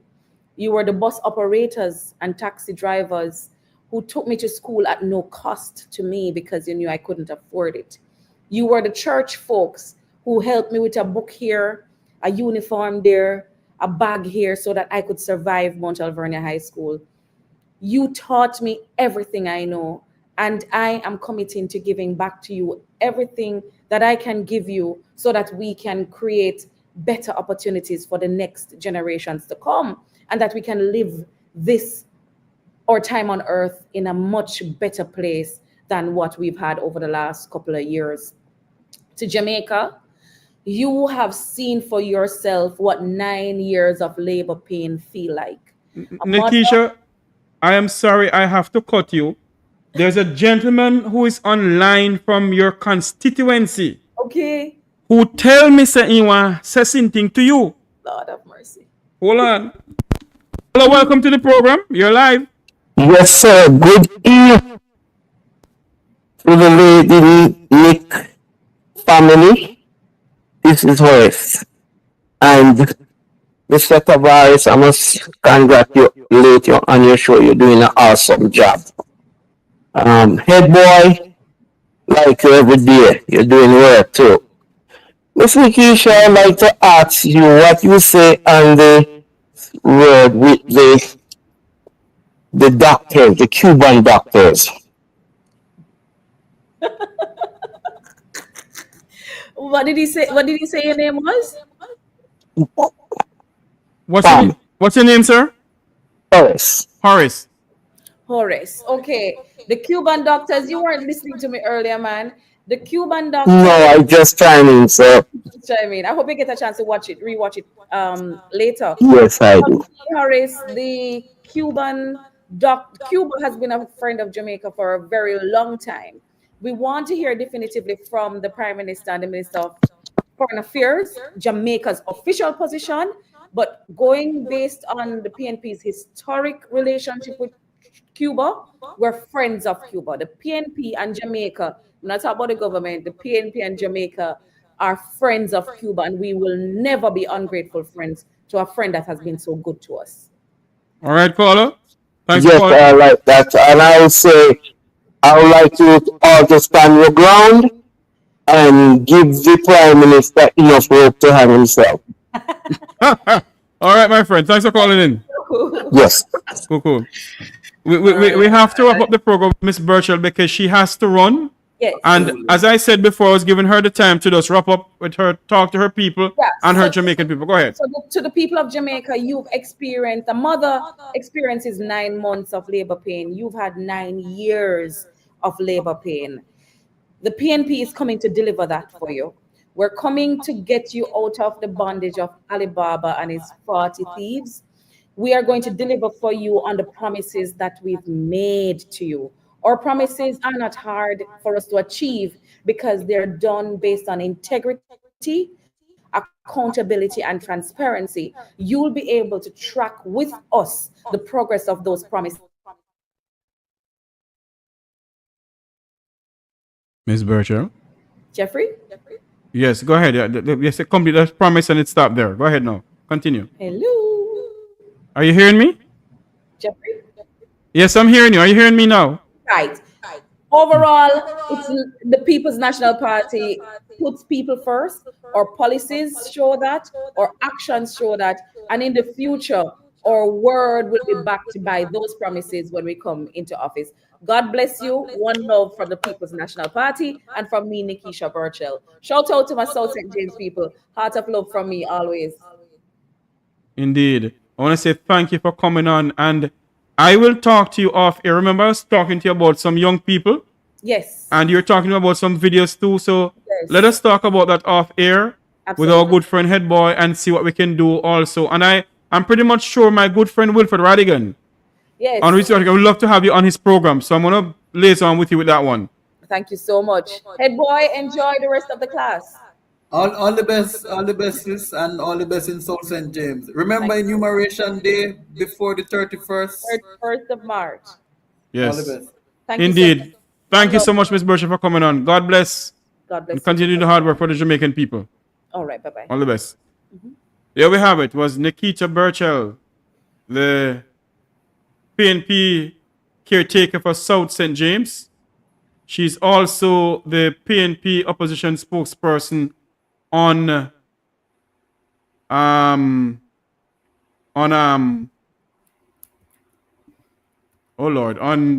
information. What's wrong with me tonight? On information. Speaking to us. Head Boy? Yes, Jeffrey, can you hear me? Yes, I can hear you. Let me see something. I'm trying to get her. Okay. I don't want to do this, but there we go. Yes. Yes. No, it's a wonderful presentation from, I'm certain, and let me tell you, Jeffrey. Head Boy, you take it away. Let me go do something and come back. You take it away, please. Yes. Let me declare to your listeners that I am very much impressed with Nekeisha Burchell. I haven't known her history.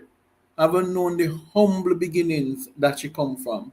So when people see her, they don't even understand where she's coming from. You know, I am not afraid to say my maternal grandmother is from South St. James. I have a whole heap of family down there. And you know, as a little boy going down to the country, when you grow up in Kingston and then going to country, your country was, you'll get a one-off opportunities to go to South St. James because Montego Bay was so far. And she has spoken to the issues that has affected the constituency. And Mr. what's his name, the current MP, campaigned on some of these issues that he has yet to address in that very constituency. It has been one term.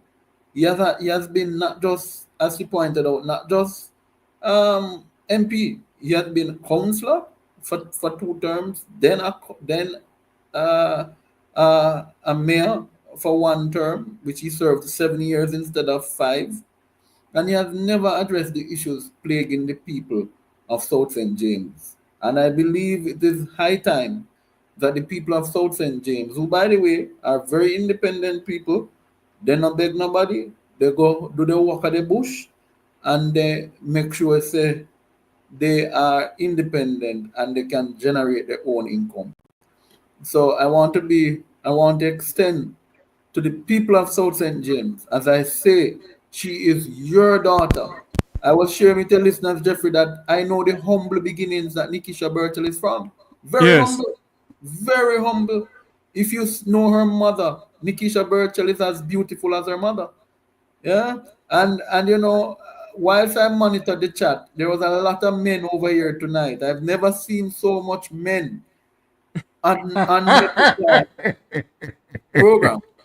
Because I was in between the chat and watching to see what was happening. I want to mention a few people. I don't want to call them by name, but there are a few people in the chat who keep on helping us out to just keep the chat alive. I want to thank them.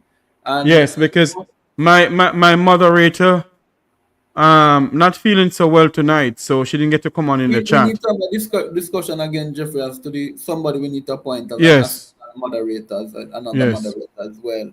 But I just want to say, it was a privilege to speak to Nick. And let me tell you something. Don't let the Queen's English fool you. She's one of the most humblest persons you can find. Yes.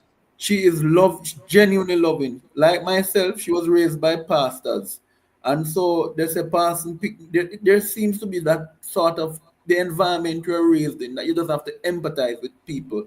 And, I've met her on many occasions, and in all my exchanges with her, it has always been quite a fulfilling one that she's never condescending in how she speaks to you.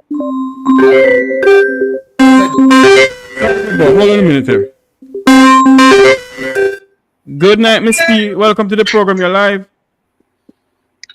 Good evening, Jeffrey. Good evening, Ed boy. Good evening. Good evening. Yes. I want to thank you again for the good job when I do. Yes, Miss P. But this evening, me tell you, right now Discovery Bay, same time. The Brownstown taxi them strike this morning. Couldn't go. And the man them have a right to strike. No. Jamaica people. Right, left and center. PNP jail, PNP no P. Uno no system of the country gone. Transport authority live on the taxi man them like pigs in a maga cow. We spot them, put the taxi them. Anybody, me never anybody on the chat know Discovery Bay. Brother, no toilet. 1. No shelter. 2. No way if you walk. 3. The man them vehicle a mash up if you go over up on the little side. No. Can somebody, anybody, me know who? Help at Discovery Bay. Hold on, Miss P, hold on a minute. Headboy wants to say something to you. The taxi stand, is it near on the end there, near where the police station is in Discovery Bay? Yeah, but there is no taxi stand. The taxi man them used to in the gas station. When them fling them out, I see them plates. Then go up on the roadside. They move them from there and cut out one piece of empty land. Just little, you see where 4 over there. Right. Over the turn, I go beside the total. Right? Over there, so. Then put we. All your foot, if you're on your foot, so God help you. And then the transport authority. Why these people have conscience, brother? When you come up the road, can terrorize people like this. People not go to school, people not go to work. But I am calling on the entire taxi man, 14 parish of Jamaica, and minibus man. You people, female and male, you realize that you're the boss. Uno is the boss. We know it go rough, but you can't strike 1 week. You know something, Miss P? Strike 1 week. You know something, Miss P? I am happy that you call and tell us that the taxis in St. Anne's is on strike. But let me say something to you. and I know members of the public transport sector is listening to me, because I am into must about 4 to 7 groups they have me into. And I've always said this. The bus and taxi operators in our country, Jamaica, do not put their business first. What they do is to put their party first. And as I have some people in the chat room here who put up their green thing, as if that no what do I call it? In other words, it not do me nothing. Because as far as I'm concerned, green and orange just do one damn thing for the country. The bus and taxi operators, Miss P, they will not come together. They are as divided as the parliament of this country. They will never come together. The bus and taxi operators in Jamaica, I'm going to say it public, I can keep on saying it to them. Until they put their business, until they put what they're doing as a business, and put that first, and put the JLP and the PNP behind them, and until Jamaicans put Jamaica first and forget about PNP and JLP, then I'm sorry, this nation of ours, I don't know where we're going. We need to put our country first and stop put PNP and JLP first. But I suggest Mighty God, sir. This evening, at true, my popularity make me reach home. I wait down in the night. They must start back when they start few people. Yes. Brother, this thing can't run. And with Ed Boy, me realize that you know the country good. There's but I want to take a picture. Yes, take a picture because I was about 5 calls waiting on me. Yeah, I want to take the picture and send it to Jeffrey. And I want to come out of the week and take a picture and send it to Yes. and show you what happened. Please do. So with that, big up on yourself. Yes. And we are waiting to see Wednesday what happen. Hope we work out for the best. Indeed. But only Jeffrey, only labor right we have put up on the green. We have color with green juice. That's the only thing we do with green. Right? That's the only thing we do. We have color with drink with green juice. I go boy the color look at Joel. He say, I'm a shrink. And Joel is a shrink. Go boy to family for his day. He have seen things if you want to tell Mark and Rubio. Me can't sleep. Me I got me bed and me won't sleep good. Later. All right.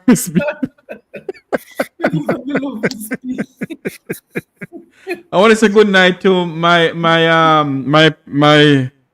producer and also my moderator in the chat room, Walking in Divine Purpose. Good night to you.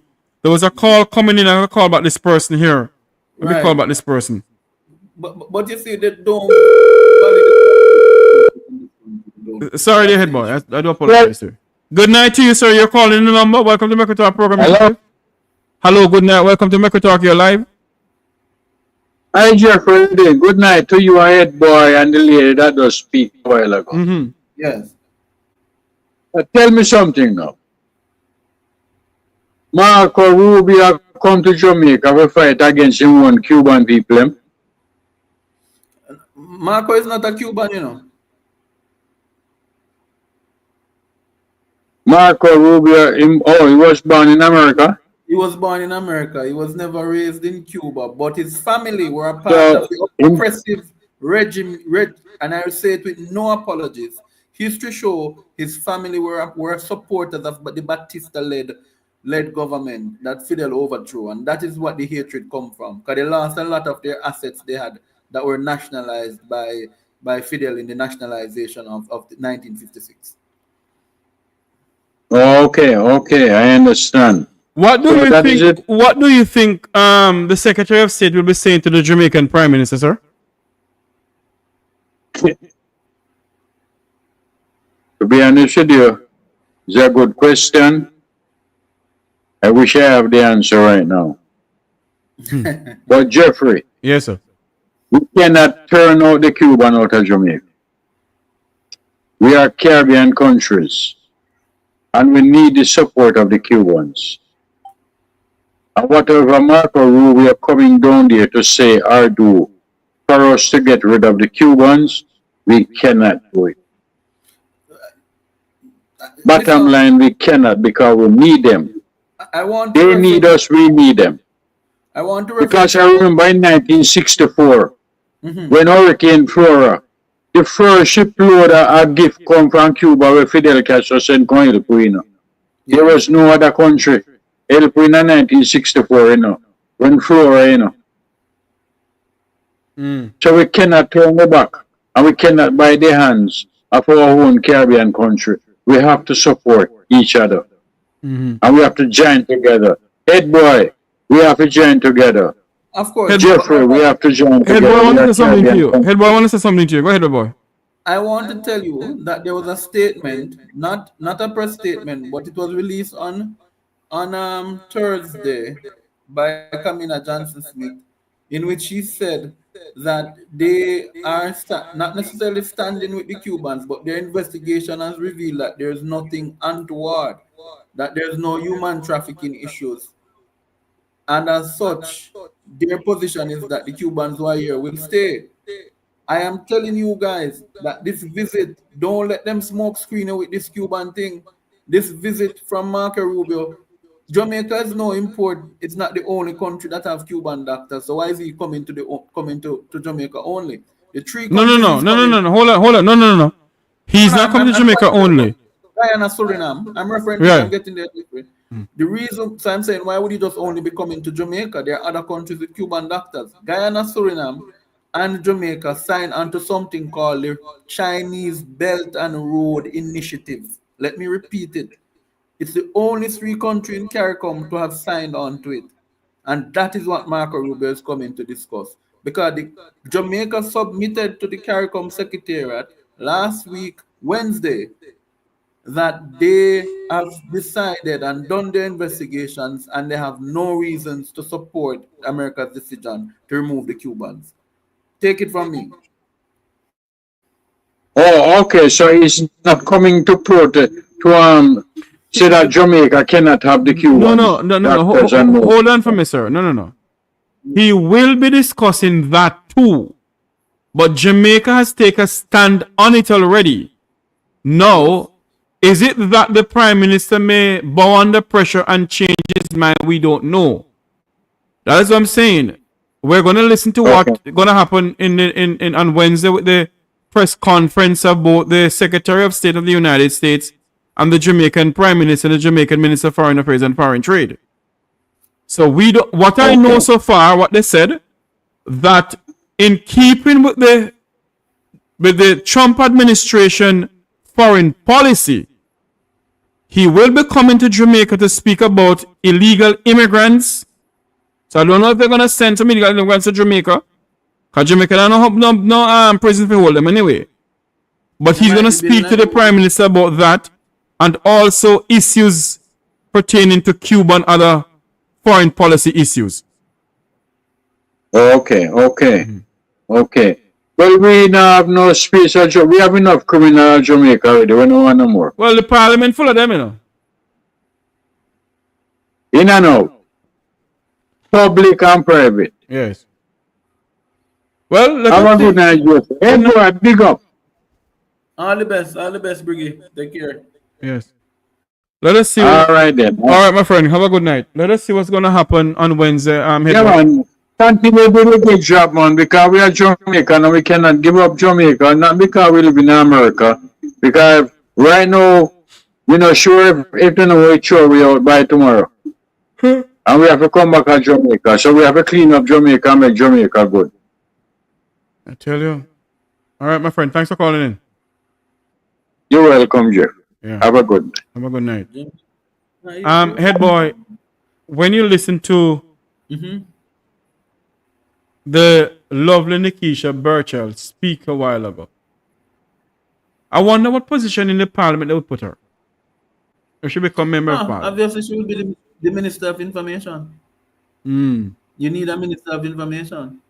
Yeah? True. And by the way, let me tell the people of South St. James, I know one DB candidate to not get, you know.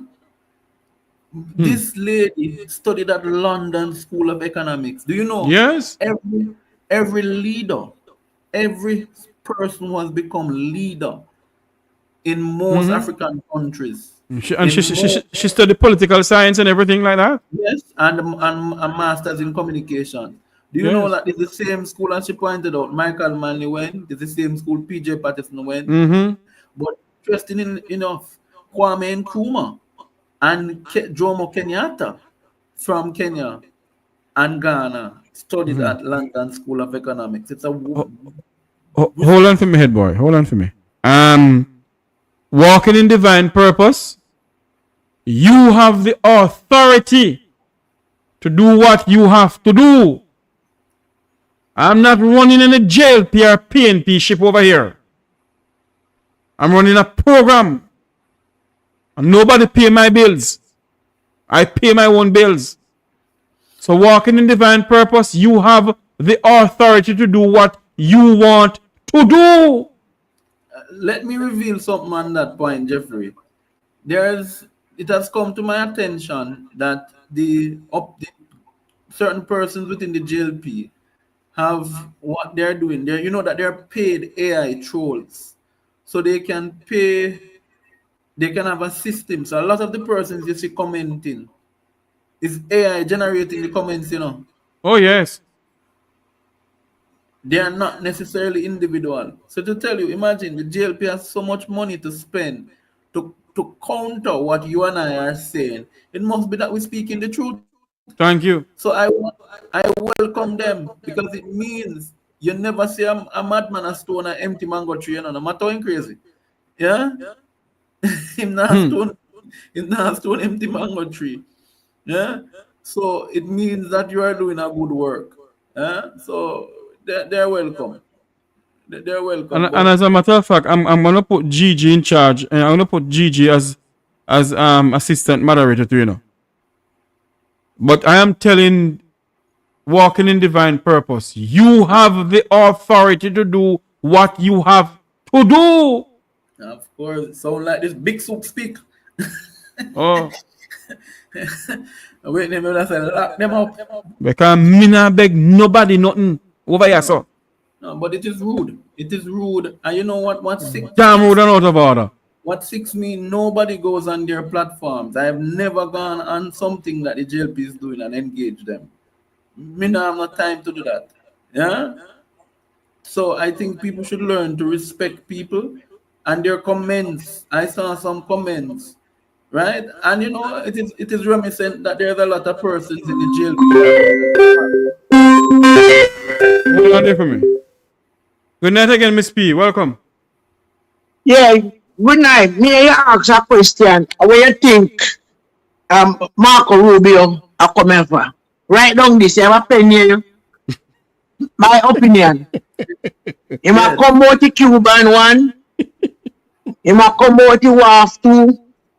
He might come out the Coke 3. And he might come out the money 4. He want money them 4. Right? So write them down, and if when he come, anyone in touch you stick off. So if me get 4 out of 4, make that. If me get 1, me still in it. If me get 2, me pass. Right? You know where me come from? The Coke port, the illegal money that we are going to fling Bangu, Yes. the WAF, the Chinese, them with the WAF all about, and about the Cuban as well. My opinion. Absolutely. Absolutely. All right, Miss B. All right. Yes. The numbers to call is 954-529-8030. 954-529-8030. The phone lines are open. What do you think Marco Rubio is coming to Jamaica for? What do you think? Do you think they're going to discuss SSL too? I doubt it. But numbers 954-529-8030. Head boy, over to you. Jeffrey, as I'm about to run on the 10 o'clock window. What I want to say is, we will never truly know what is discussed behind closed door, except for what them say. But True. If you know how to read the room, you can look on Andrew's face when them have the press briefing. Yes. Yeah? Just watch the nose, and if you see the nose pointing up in the air, it means him upset. I have been studying this man's body language. Yeah, body language is very important in reading somebody. every diplomat learns that when you True. go into a room, the first thing you must learn to read is the Good night. Welcome to Make We Talk program. You're live. Hello. Turn off your TV in the background for me, please, sir. Yes, sir, that's what I just did. I'm sorry about that. Okay. Welcome to the program. You're live. I just want to say hi to you, man, and head boy. Bless up yourself. Thank you.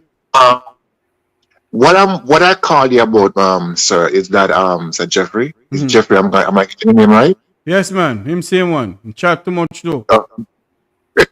No. You're doing a great job. I'm calling from Canada, you know. And I'm a part of your program. I watch your program all the time. It's Thank like you. it's a part of my house right now.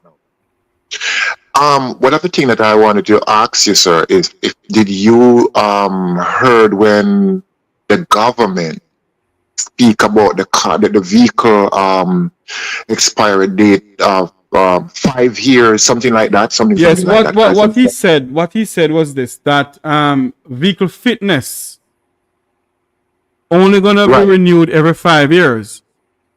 Right, but what I'm seeing is that if you go online, sir, and check it, that thing was in from a long time.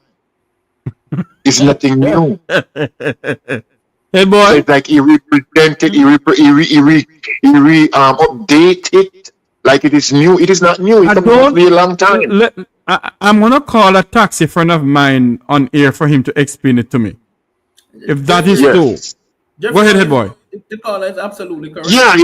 In 2018, what Andrew Holness is referring to was passed for new vehicles, meaning vehicles which were not falling under the 5-year period. Yes, or 5 years and under 5 years. I mean, they would be allowed the privilege of doing their thing for 5 years. Their fitness every 5 years. But let me say to you, based upon what I'm hearing, is that it was passed, it was gazetted, but apparently it seems it was not being implemented. That's what the JLP is trying to say, you know. But why I say it cannot be true, because the tax office started recognizing it. Remember now, a bill becomes law when it is gazetted. Yes? So how could Andrew, but me tell you what happened. My granny tell me, you talk till you talk foolishness. You talk, no man, you talk and talk till you talk Alice. Alice, yeah. Oh yeah. So that's one of the things where I'm saying that this prime minister does not have his head and his body, or his body underneath his head. You know what I mean? When he's speaking, and maybe somebody will write that speech for him to come and spend 5 hours. Him write the speech himself. rambling. Him write the speech himself. And him write all the nonsense me right. And him write himself. Well, I don't disbelieve that, but they said if somebody could have write that, I'm wondering if he didn't review his speech before he come to Parliament to come and ramble and all of these nonsense, you know, because he just make himself a fool in the Parliament. No, but Carla, let me tell you what happened to Andrew on Thursday from a psychological point of view. And you are in Canada, where Canada is big on psychology. Yeah, Andrew Holness had what we call in simple layman terms in psychology, he had a nervous breakdown. Andrew Holness started speaking as if he was the minister of tourism. He has left no space for the other ministers to come and speak in the sectoral debates, you know. None whatsoever. He speak about security, he speak about tourism, he speak about health, he speak about crime, he speak all about the thieves so they're going to the Parliament. After the presentation of Faber Williams and the awful Probax presentation, Andrew Holness realized the team was behind. Yeah? And in an attempt to try to rescue his team, he was speaking, thinking that would have rescued. But you know what I'm saying? When you dig a hole, sometimes he was in a slippery slope and he kept on sliding down. The more he spoke, the more he was sliding on Thursday. Exactly, because I mean, like the first thing because I was listening it, right? I was listening it because I make sure tune in to all the debate from the lady up until the PNP finance minister and to Mark Golden and to him. I'm listening all of them and then I'm analyzing all of their speech and I'm seeing where by far the PNP are leading them head on. Let me say something to you. Let me say something to you, sir. The Prime Minister came into the Parliament and the Prime Minister started to give a speech that no other Prime Minister in Jamaica's history has ever given a long, boring budget speech so long. I have been watching political debates all my life. Anybody who knows me knows I love politics. And I watch Michael Manley and Edward Siaga. I watch Bruce Golding. I watch PJ Patterson, Mama P, everybody. This is one of the most boringest, if there's such a word, Prime Minister I've ever met, I ever come across when they come out to giving speeches. It has no substance. It has no body. It has no seasoning. No, nothing at all. Nothing at all. Not even black pepper. Nothing. And he was there rumbling like something is wrong. And I think, my views on this, I think he is worried about what's going to happen on Wednesday. But you see, anybody would have worried. I mean, if I was in his position, I would be worrying too, because I mean, like, basically, the opposition party has picked up momentum now. No. Hold on a second. We're not talking about opposition. He worry about Uncle Marco coming here. Okay. Yeah, then all of that too, because I heard. Sorry to cut you off, sir. The American state, we call it minister, is coming to Jamaica to have a meeting with them. The American who? We call it Trump. The American Secretary of State is coming to Jamaica to have a meeting with the Prime Minister, and the Prime Minister is very worried, and that is why he was sweating like that in the Parliament. And that's when he started talking a whole for Alice down at the crab shop. You remember the crab shop down downtown Kingston where Alice did it? Where this man used to go and yam crab? Yes. So him go down there now, you know. Before he come in the Parliament, he go down to Alice, and Alice feel a whole dose of Alice. My God. Alice give him a whole dose of Alice and come on and chat a whole dose of Alice. And he worried himself. Let me mute my mic. Man, this guy, I don't know what everybody over here, every Jamaican over here, I mean, just looking on him as one piece of puppet. You know what I mean? Because we instead we have a prime minister in Jamaica to stand up for us as the people. We have a Jamaican government who becomes like a puppet who just lie down whenever time the dog bark, the bigger dog bark. You know what I mean? So it's like, you know, it becomes a puppet to Donald Trump. Donald Trump just spit and he just swallow it. You know what I mean? Well, I don't know about that, sir. What I know about is that there's something growing underneath the bottom that we don't know about. And what we need to do, hold on for me, sir. What we need to do is that when the Secretary of State visits Jamaica on Wednesday, we need to glue, if there's a press conference, I will be bringing it to you live. I'm going to monitor everything. I would love that. I will bring it to you live if there's a press conference on Wednesday. Hopefully I can do it. And what we need to do is to watch the body language of the Prime Minister when he's speaking next to the Secretary of State. Head boy, run gone. Go ahead for me, sir. Okay. As I was speaking a while ago, said that he easily lie down. What was my point was? My point was is this. And this is what I was coming off with. The other Caribbean ministers, right? Ministers. The government, they stand up for their people. Well, and they come out and speak up based on the Cuban doctor issue. They come up and speak up. Let me say something to you, sir. Let me say something. Hold on for me, sir. Let me say something to you, sir. When it comes down to the field of diplomacy,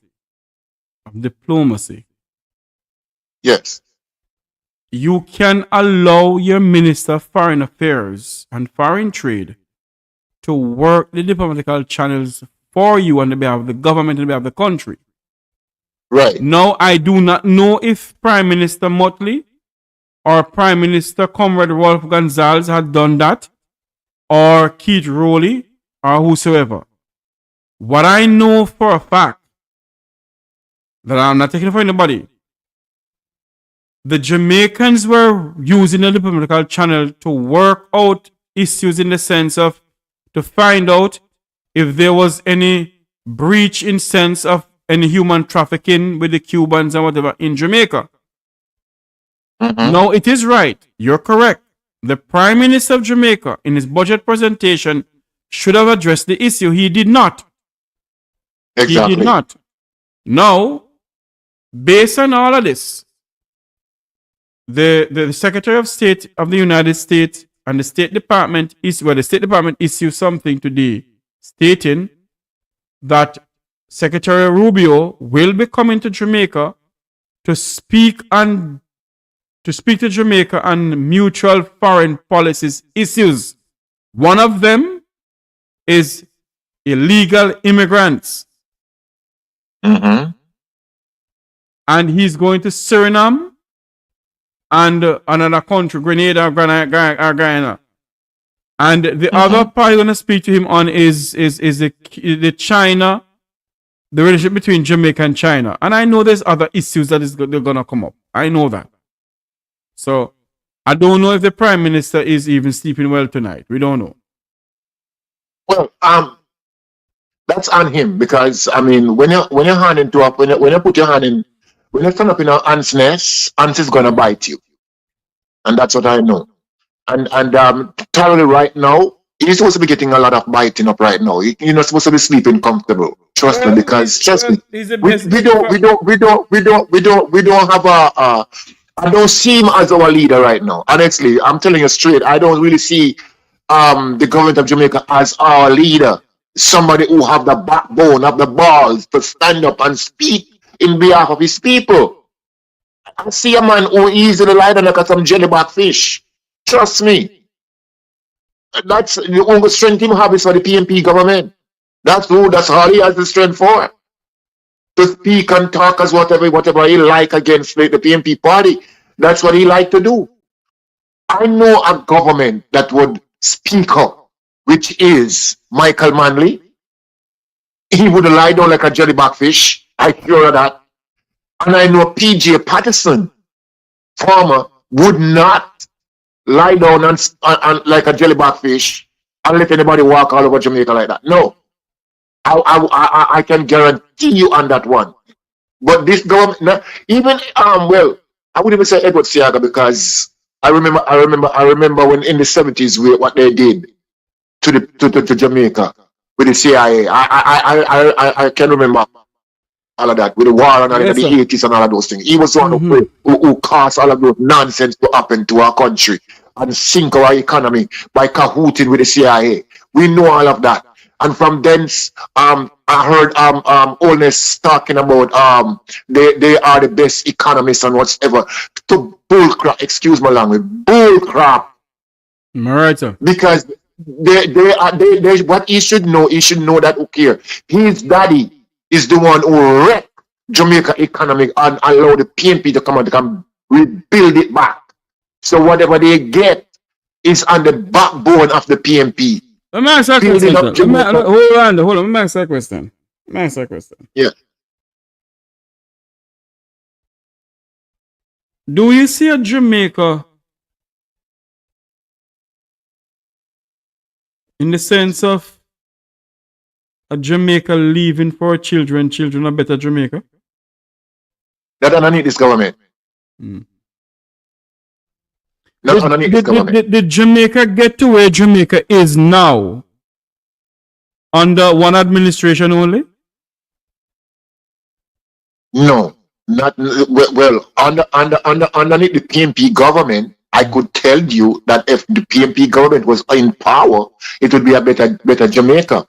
And I'm not gonna say this because and that is why I asked you the question. I said to you, right. Did Jamaica get to where Jamaica is now under one administration, or did the two political parties bring Jamaica in this area? I would say yes, in a sense, but not under the structure as how this government have it, because this government is the one who tear down. When PNP try to put it together, they tear it down. And that's why I'm trying to explain to you, sir, that listen, it's not everything the PNP get it right. Of a sense. There are some little glitches which we understand that, because when you're making changes, you're gonna make mistake along the road. You're gonna buck your foot and fall, but when you get up back, you see the mistake and you fix it. This government seems like they doesn't see it. They continue in the pathway of it same way and wreck it. You get what I'm saying? Yes. So basically, what the PNP built is what they are successing on right now. And because I can remember, and we only have 2 minutes left, sir. I gotta wrap up. It's now 11 minutes. And based on it now, you think the Jamaican people should give a Mark Golden administration a chance, eh? Yes, 100%. Because I was listening to his the Minister of Finance debate, and I said, wow, it's like a glass of. He's not the Minister of Finance, sir. Julian Robinson is the opposition spokesperson and financer. Yes. Well, I stand corrected. When he speak last week, I could tell you that I felt like, when you're into a hot sun and you're thirsty and you need a cool drink of ice water, and you drink that ice water and you just feel refreshing. That's how I felt when this guy speak last week. Trust me.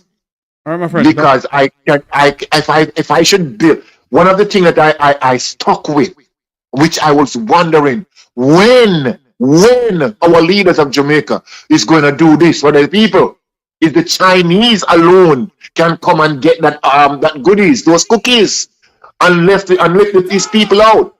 We the ones supposed to be getting those cookies. Is when about the taxes and tax Chinese in Jamaica, where they come and they don't pay taxes for 3 years, and then just going on with their business, and then when their business come up to a level and they want to move, when the time come for pay the tax, they move and pass it on to another friend, and the friend come and started up put the name in a different name, and they go start it in a different name, and keep building and keep sucking Jamaica dry. When are Jamaicans gonna get that opportunity? We gotta run. The music is on. We gotta run. Thanks for calling in. Okay, my boss. Bless up yourself, man, and thanks for your time, and bless up your panel, all right? Yes, man. Thanks so much. Okay, we're going to say so long for tonight. We want to say thanks to Nekeisha Burchell. Good night. I want to say thanks to Miss Nekeisha Burchell for coming on. Opposition spokesperson on information, and also the People's National Party caretaker for South St. James, my good friend Head Boy, for coming on. Thanks to Walking in Divine Purpose in the chat room to make sure everything goes well. Thanks to Gigi, all those in the chat room. Thank you all very much. Remember to like, share, and subscribe. Join us tomorrow for another exciting episode of the Make We Talk program. And remember, every Monday at 7 p.m. Jamaica time, 8 p.m. US time, come to the Make We Talk program right here on YouTube for an exciting episode of the Make We Talk Current Affair program with yours truly, Jeffrey T. I think next week, Monday, I'll be having some well-known attorney from the Caribbean to speak to us about Caribbean affairs, and to also speak to us about what happened with the visit of the Secretary of State, Marco Rubio, within the Caribbean, in Jamaica, Suriname, and Guyana. We're going to have those people speaking to us. I want to say good night to everyone who came on. Thank you all very much. Thank you for coming on. This is where we're going to say good night to you all. Remember to like, share, and subscribe. And remember to hit the super chat to keep this program going. Walking in Divine Purpose. Thank you. Thank you. From the bottom of my heart, you continue to to come on here to assist me and to continue praying for me also. Thank you so much.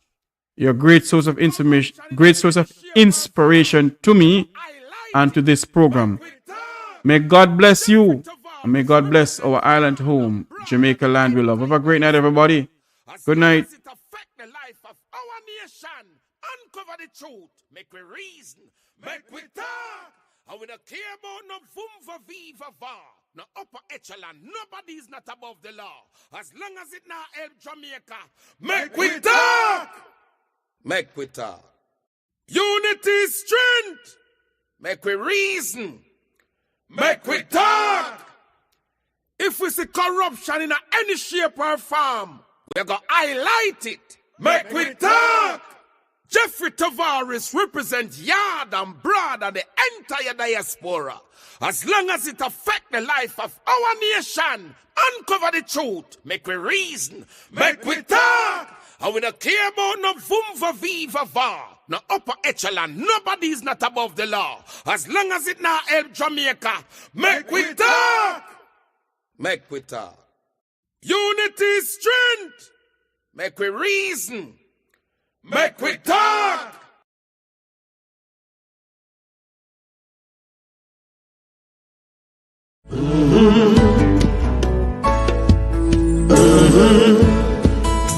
When the game gets rough and this life just seems so tough, make we talk, my people, make we talk.